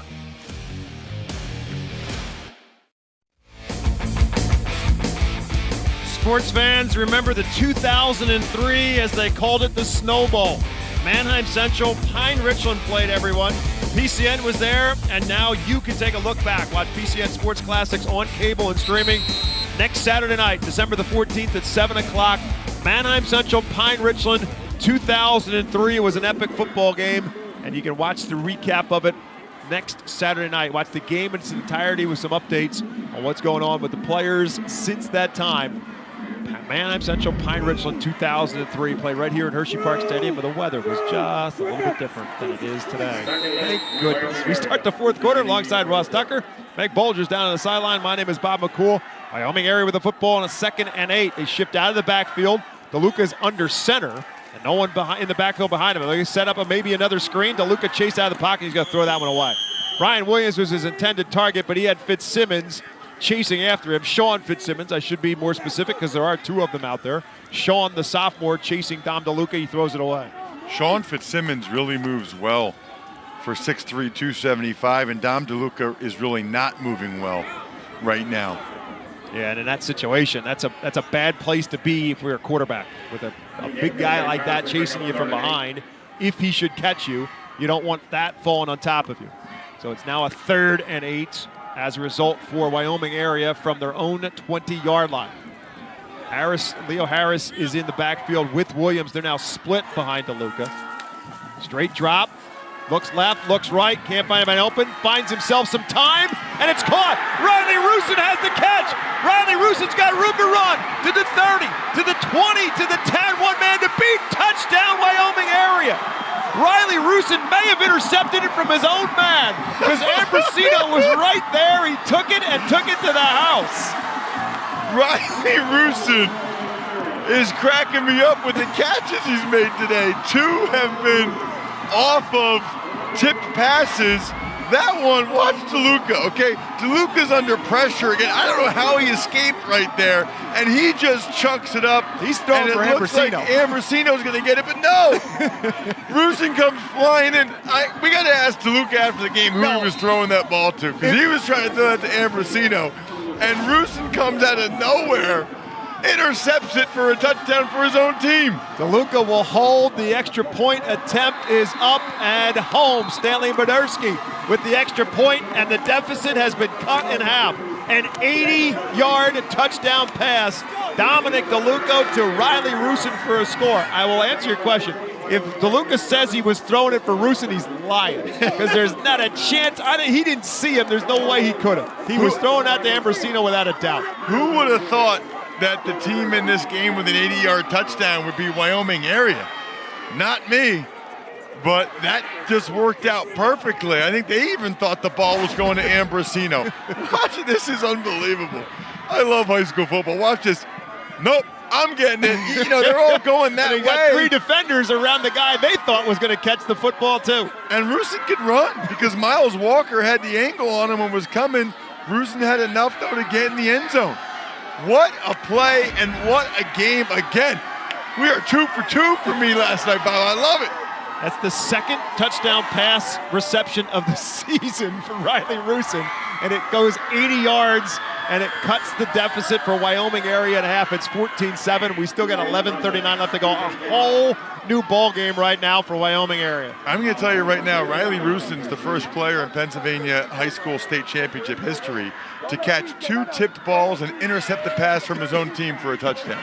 That's definitely never happened before. Yeah, they talk about how many times a player was targeted as a receiver. He wasn't targeted on any of them, but he's got 3 of them. And now Central Valley is going to have to try to take some momentum away from Wyoming area. They're going to get the football. And this will be Jawan Hall on the return. Actually, it's Jalen Guy on the return. He's got some real estate across the 25-30. Nice closing tackle as his legs are taken out from under him by Quay Williamson, and the flags go down. Couple different penalties came out, and now there's guys getting after it after the play. Quay Williamson made the tackle, and a lot of laundry hit the field.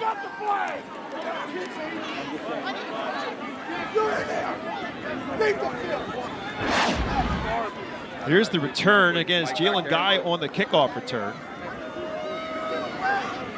There's the flag. That's gonna be a late hit.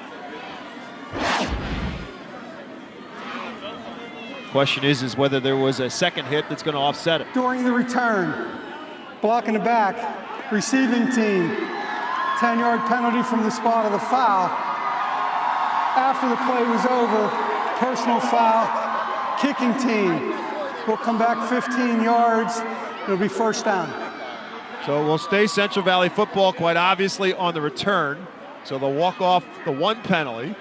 Then we'll turn back and walk off the 15-yard penalty. I always love when they do this. They walk it one Why direction. wouldn't they just walk the other direction 5 yards? They don't want to do the math. They want to walk off the 10 and then they walk off the 15. That's I love amazing. that. They do it all the time, and I love it. Laugh at it every time. That is amazing. It's like it's high school, so we're trying to teach the students That's right. math. It's 10 this way, Minus 15 10 this year plus 15 is a grain net of equals 5. plus 5. Meantime, when it's all said and done, they spot it at the 34-yard line. 11:31 left to go. Should be the Jalen Guy show here now for Central Valley. He gets it on first down. Wyoming area is thinking that, but Jalen Guy just won't go down on first contact. Keeps driving the legs forward. He takes it all the way out to about the 43 or 44-yard line. That was going to be no gain, and it's a first down. Yeah, it looked like Wyoming area had that stuffed up pretty well. They got to do a better job than that. They cannot allow Central Valley, and they might get too many guys in the field again. Trying to get one of them off as Jalen Guy again will get the handoff. He's going to be stopped shy of midfield at about the 48, 2nd and 6. Again, they're trying to shuffle players in and out defensively as Wyoming area, and Central Valley is quick to get to the line of scrimmage and snap the football. Nick Elko on the tackle after a pickup of another 5 for Jalen Guy. Yeah, they need to stop doing that. I mean, they need to just go with what you got. Go with what they have. Central Valley's huddling now. Central Valley's going to start to turn clock a little bit, which I mixed emotions about, Bob. I think when you have the lead in the 4th quarter, I have no problem with ever shortening the game. But they were starting to get Wyoming area on their heels a little bit with the up-tempo stuff.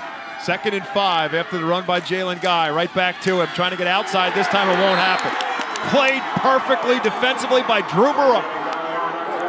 Dropping for a loss back at the 46. It'll bring up 3rd down. How about the freshman making a big play? They tried to run that sweep to the short side again. Watch both guards pull, and you'll see Maruk up to the challenge. Gets in there, brings down Guy. Maruk's a good-looking freshman. 5'11", 180 pounds. Gives him a chance here.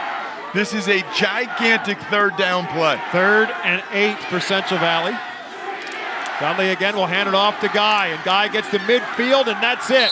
Wyoming area stacks him up. The ball almost came loose. Got a very favorable spot, by the way, too. Yeah, but he's still going to be 3. Whoa, wow, he really did get a favorable spot. It's going to be 4th and about 2. I thought he was at midfield, but he got it spotted all the way to the 48. Turns into about a 6-yard gain. And I think Central Valley might go for it, or at least they're going to try to get him to jump. Try to get Wyoming area to jump. They've done it 3 times successfully in this game. This time, as they like to say, Wyoming area holds their water. They stay on sides to this point. 4th and 2. Handoff is to Guy.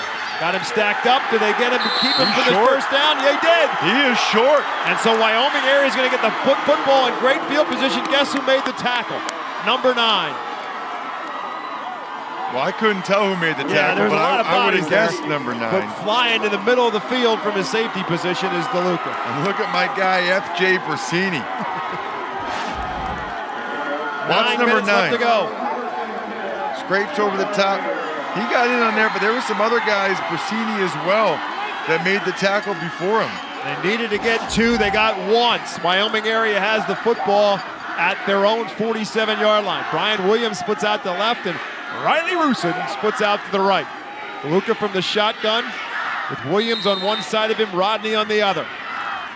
DeLuca wants to run for it, and he'll get the midfield, drags Merritt with him into Central Valley territory. Again, DeLuca is 200 pounds, and he uses every bit of it to pick up about 5 yards, maybe 6. They pulled Sammy Solomon, the Division I left guard, around. Boy, he looked good pulling around that corner right there. Nice first down run for the Wyoming area Warriors. So puts him in a 2nd and 4. 8:35 left to go. Central Valley 14, Wyoming area 7. Same formation. Williams split out to the left. Rusin to the right. This time it's an I formation with DeLuca under center. He's going to run the option. He's going to run that option. He's going to keep it and get a first down. To the 42-yard line. He needed 4. He got 5. Boy, what a gutsy performance by that young man.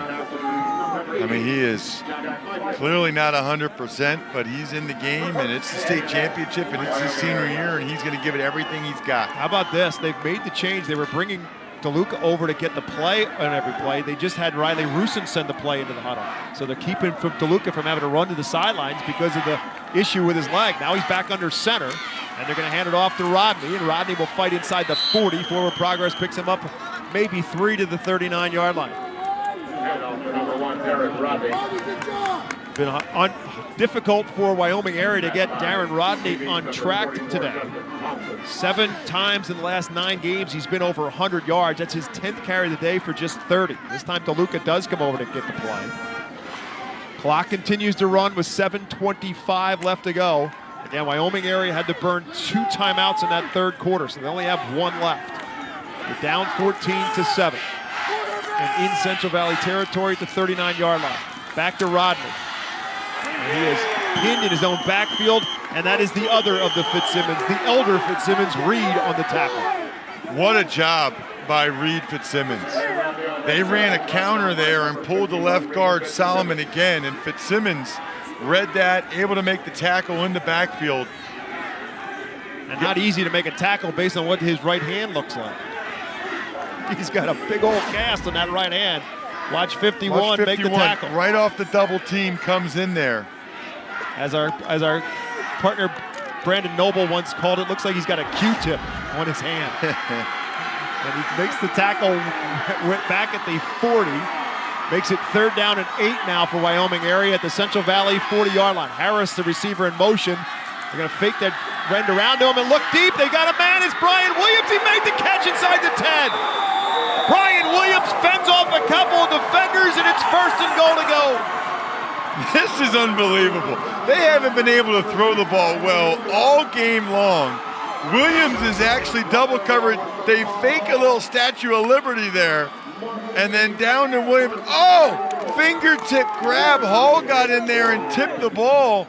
But Williams able to corral it. Wyoming area is in business. Right. Brian Williams has been their leading receiver all season long by a long shot. But Riley Rusin still a little of his thunder. Brian Williams wants some of it back. It's 1st and goal at the 8 after the 32-yard gain inside of 6 minutes to go.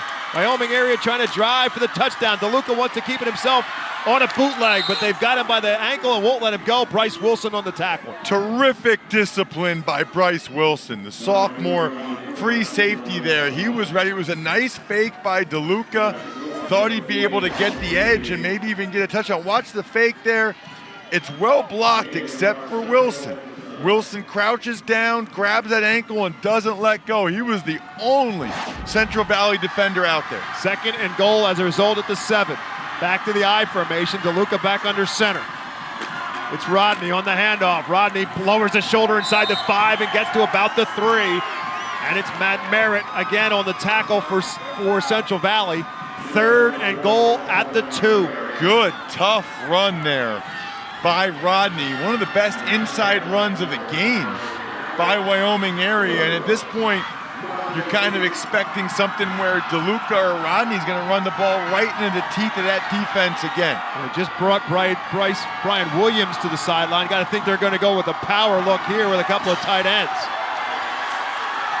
And they are. Ambrosino is on one side, and Caleb Graham is on the other. Trying to keep it, can't get it. Central Valley was all over it. And a great play again by Saunders defensively for Central Valley. They'll wrap him up, make it 4th down. They actually lost a couple of yards back to the 4-yard line. They went quarterback keeper, and the one guy they didn't get the block on was Saunders. It was well blocked. They had a couple guys leading DeLuca, but they were not able to get a block on Saunders. And Wyoming area just called its 3rd and final timeout. Timeout. We're going to take a timeout with it's them. It's their 3rd and final timeout of the half. Central Valley 14, Wyoming area 7. Wyoming area inside the 5-yard line looking for the tie when we come back to Hershey Live on PCN.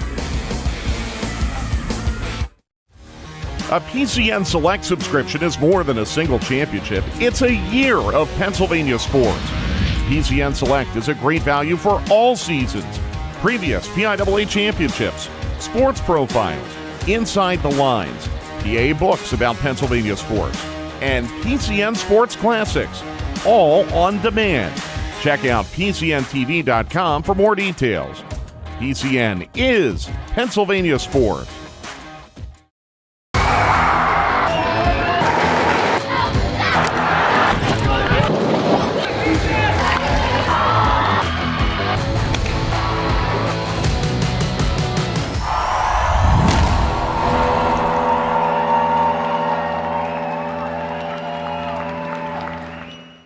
Wyoming area never in a state championship.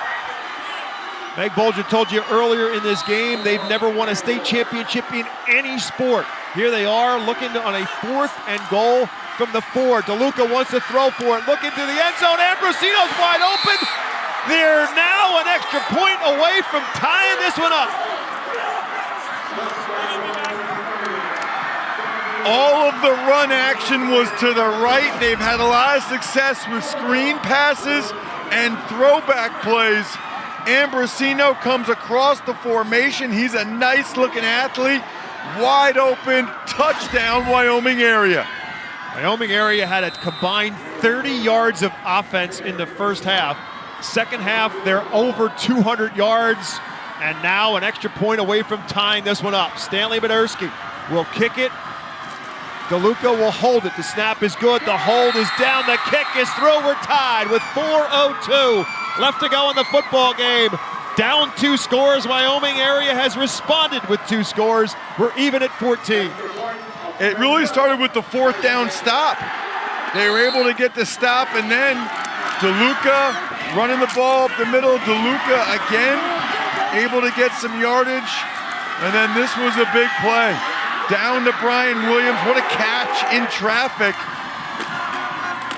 Rodney with the tough run down to the 2, and then the throwback play. Everything's going right except for Ambrosino. Touchdown, Wyoming area. What a football game. Wyoming area again is out of timeouts. Central Valley still has 2 of its timeouts left, and 4:02 left to go in the football game. As DeLuca playing on maybe 1.5, if not 1 leg, is rallied his team through the air with 2 touchdown passes in this second half. One for 80 yards to Riley Rusin. This one from 4 yards to Ambrosino, his 5th touchdown pass of the season. For Dom DeLuca, 21 on the season, throwing touchdown passes, and in his career, 55. Again, he's a 3-year starter at quarterback, and he was over 5,500 total yards running and throwing in his career. He has been held in check running the football tonight, but throwing it here in this 4th quarter has been a different story. Now the kickoff. fumbling it on the kickoff, and it's Jalen Guy who picks it up at his own 9 and gets popped at about the 19-yard line. Oh my goodness. This game is out of control right now. In a good one. Yes. This is amazing. I mean, it was 14-0 at the end of the third quarter. Watch this hit. It's Jaden Rusin, number 59, who makes the hit. Oh my gosh. This whole game is full of legends right now. I mean, there are kids that are making themselves famous in their hometown for years to come. The hometown of Exeter for Wyoming area, the hometown of Monaca for Central Valley. Dudley wants to throw for it. He's got 3 Wyoming area defenders around him, and he's going to be dropped back at the 12-yard line. Loss of 8 on the play, and Central Valley starts out with a thud. They have not been able to get Dudley on the edge at all in this game. They fake it to Guy this time. They've had a lot of success with Guy up the middle. Ambrosino, 11, is there, as is Caleb Graham. Both those kids about 6'2", 6'3", 220. They run well. Nice, good-looking pair of D ends. 2nd and 18. They play action, fake it. They dump it off, looking to get Miles Walker some space. He's got space. He's got the first down and more. Across the 30, makes another man miss. Still on his feet and out close to midfield, bumped out of bounds at about the 45, 46-yard line. Wow. What a turn of events right there. Just when you think after that first down play that Wyoming area is going to be able to stop them, Dudley gets it out, and this play right here, just that quick way to the outside. If you're Williams there, you got to force him to go back inside to the other guys on defense. Dudley just doubled his passing yards from 30 to 64 on that 34-yard gain. Back to the ground game. The Wyoming area will wrap up Jalen Guy right at the line of scrimmage. No gain on the play, as the tackle is made by Dante Bavani, one of the defensive tackles in that 5-man defensive front. Approaching 30 carries on the night now for Jalen Guy. He's got his team in a second, call it 9 at the 47-yard line. Clock now at 2:40 and counting for Central Valley. Tied at 14. Guy trying to go off right side. He gets popped again. Harris was there. Sammy Solomon was there. And that's a 300-pound pop on the running back in Sammy Solomon. Really nice job there by both Harris as well as Solomon. Brings up 3rd and 7 now for Central Valley. They have not had tremendous success throwing the ball today, Bob. I mean, other than that last play with Walker, and he did all that work on his own. Yeah, they have not thrown the ball nearly as well as they did all season, that's for sure. 3rd and 7 as a result at the 49-yard line. Walker is slot to the left. And a whistle and a timeout going to be called. Central Valley will call its second timeout right here. PIAA championship games are the exclusive property of the PIAA. Television coverage is licensed to PCN, whose exclusive rights are protected by federal copyright law. Any retransmission of any kind or other use of the television coverage of this game without the express written consent of PIAA is prohibited by law. 1:55 left in the 3A championship game, going down to the wire between Central Valley and Wyoming area. Both teams 13-1 coming in. Wyoming area, the District 2 champion. Central Valley, the District 7 champion. They're tied at 14. And following Central Valley's timeout, they're in a 3rd and 7 at their own 49-yard line. You're up to date. But if you're just tuning in now, you've missed yourself a great football game.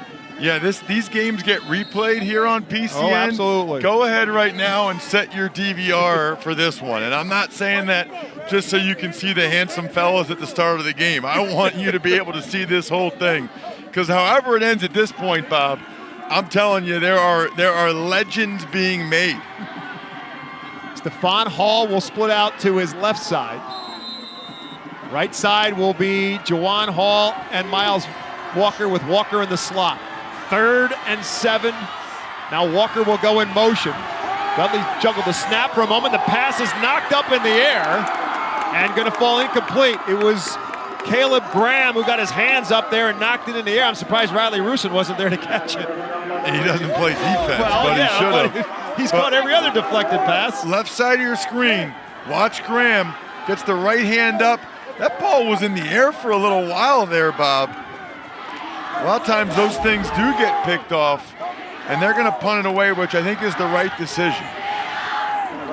So Bryce Wilson will punt it. DeLuca again is the return man. Going into the wind on the punt, and I don't know if they got a piece of that or not, but it's out of bounds on a very short kick. We'll see where they spot it out of bounds. And now some pushing and shoving after it's over with. The last thing anybody needs right now is a personal foul. There are 2 flags, however, on the far end of the field. Yeah, these guys got to be smarter at this point. Allow cooler heads to prevail. You're trying to win a state championship. Especially in the case of Wyoming area right now. That's like a 7-yard punt, depending on where they spot this out of bounds. They're standing at great field position, depending on what the flags are on. I don't think it was the wind either. I think he just shanked it. I wasn't sure if somebody got a piece of that or if it went off the side of his foot, but it wasn't pretty. It was not pretty for sure, as the officials are conferring. Again, there were 2 flags thrown on the play.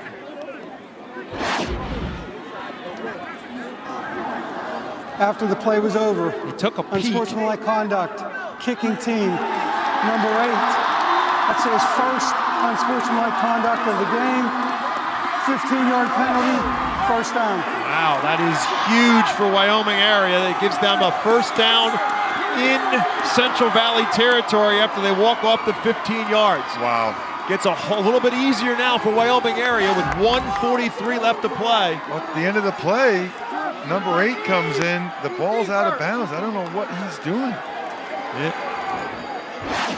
Harros did a nice job staying on the field. I mean, Hall comes in, the senior, knocks him down, then pushes him down, says something to him, just unnecessary. And as a result, Wyoming area starts in the Central Valley 43. DeLuca designed quarterback draw play, but Central Valley's all over the quarterback, and he'll fight for a couple, give him to the 40 and make it a 2nd and 7. Yeah, I probably would stay away from a lot of the quarterback run stuff. DeLuca's just not himself right now. If I'm going to run it, it'd be Rodney or Harris. If I'm going to throw it, then I'd use DeLuca and probably try to get the ball to Ambrosino again, the tight end. He's not himself running the football, and he's also one good pop away from being out of the game, and that's the last thing you need right now. He's been limping around through most of this half, but he's been throwing it well, and he's looking for Williams, who has a step.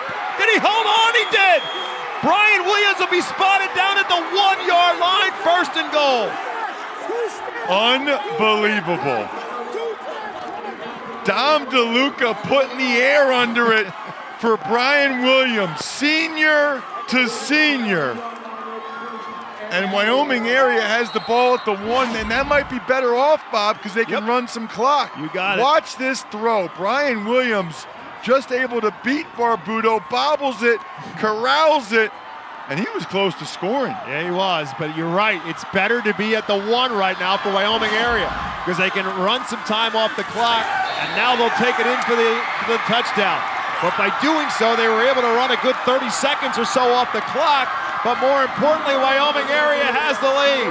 For the first time in the football game with 41 seconds left to go, Wyoming area punches it in for the lead.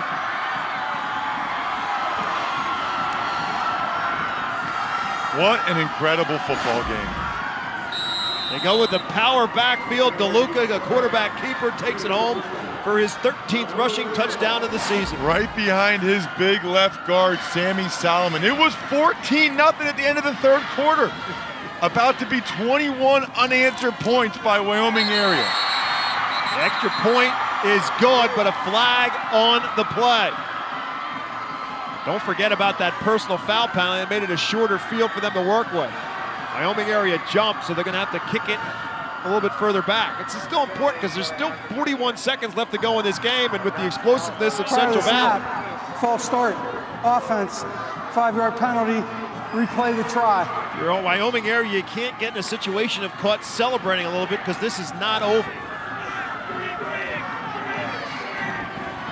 DeLuca gets the touchdown from a yard out. Again, he'll be the holder on the extra point attempt by Stanley Baderski.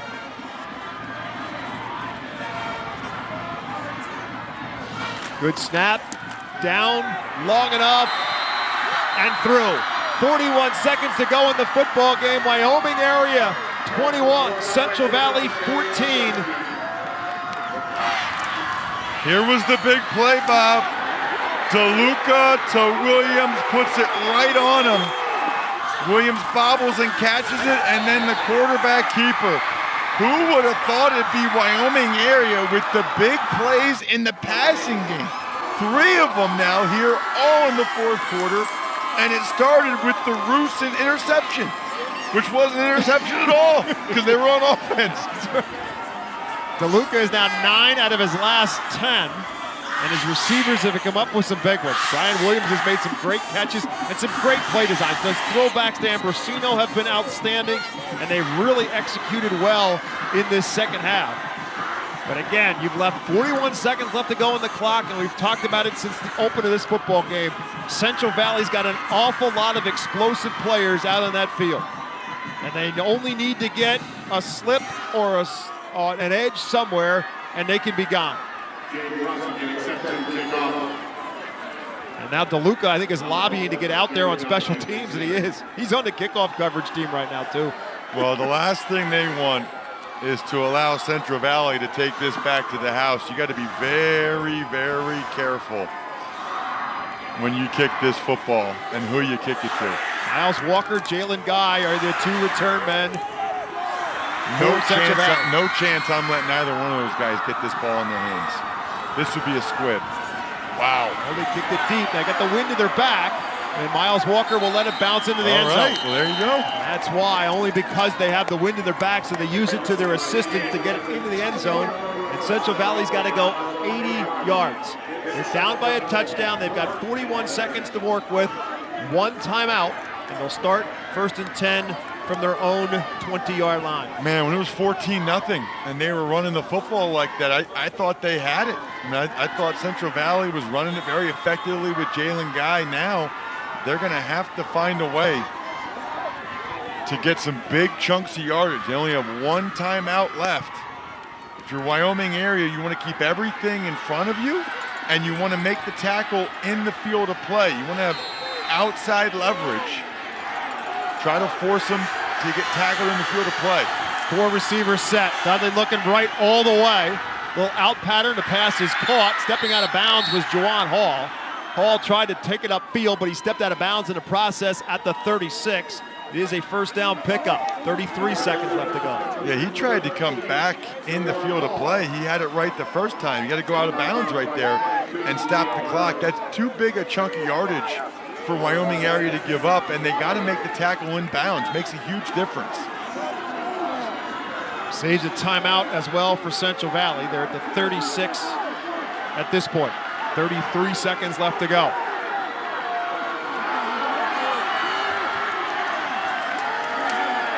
Dudley in trouble, and he's going down, and Ambrosino's got him. Going to get a sack, and it's going to force them to call it their final timeout. Yeah, you just can't take a sack in that situation. You got to somehow throw the ball away, something. Timeout, Central Valley. That's right side of your screen, Ambrosino of being blocked one-on-one by a back, Jalen Guy. I don't love that scheme at all. And Ambrosino is a talented enough player. He's going to make Jalen Guy miss and get in on there on the sack. 3rd sack of the game for the Wyoming area defense, and none more important than that one. 25 seconds now left on the game clock, and it forces Mark Lyons to call his 3rd and final timeout. So now if you're Central Valley, you absolutely have to get out of bounds. Clock stops on the first down to move the chains, but once the chains are reset, then the clock starts to run. They're at the 30-yard line. It's 2nd and 17.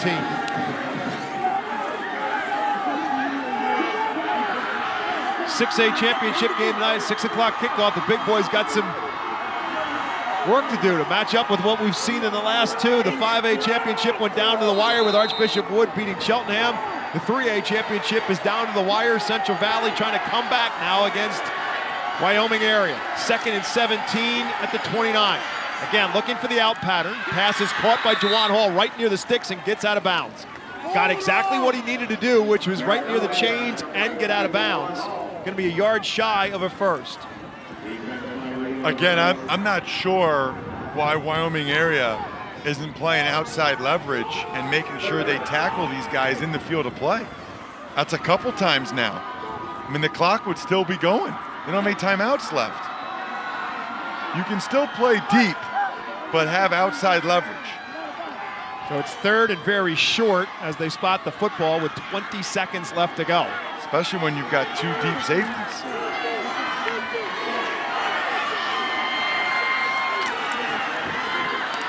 This one is deflected, and it's Graham again who gets his hands on it. Second time that Caleb Graham has got his mitts up there and deflected, and it's fourth down. They were just trying to run a short route there to try to get the first down.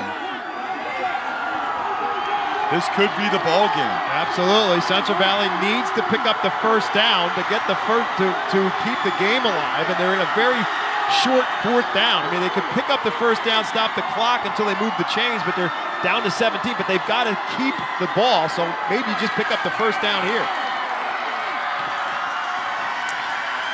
Flanker screen to Juwan Hall, and he's not going to get there. Wow. They're all over it, he gets nothing. Wyoming area is going to win the football game. That's a game.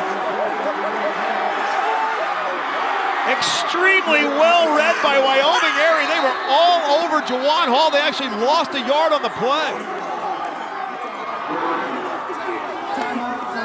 Leo Harris is shaken up on the play. That pain will go away pretty quickly because he's going to walk the other side of the field knowing they're going to win it. Here comes the defensive play. And it's the freshman Maruk along with Harris who make the play on Juwan Hall. Freshman and sophomore all over it, make the tackle. Wyoming area is going to take a knee, and they're going to win a state football championship. First state championship in school history is going to come in the 3A championship game, and a come-from-behind victory at that. Victory formation for Wyoming area, and how appropriate for a team of Warriors is it that Dom DeLuca gets to take the snap and the knee. This is unbelievable. I mean, I've done a lot of games with you here, Bob. This might be the #1 game.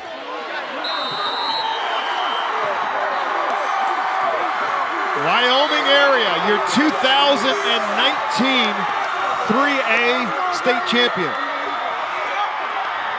Come from behind victory. They were down 14-0 going into the third quarter.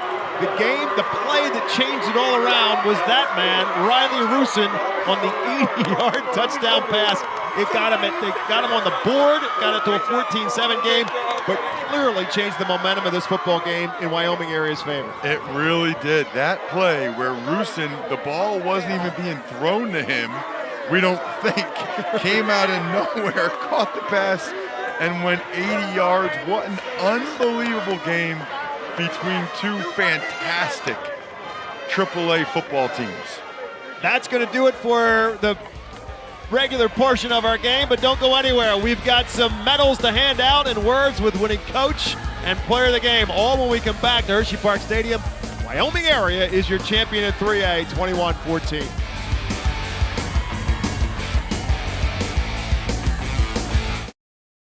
Slam dunk, home run, touchdown, goal! However you score, do it with PCN, bringing you sports coverage every season. Watch live and stream on demand. With coverage this good, you'll be a part of the action on cable and the PCN app.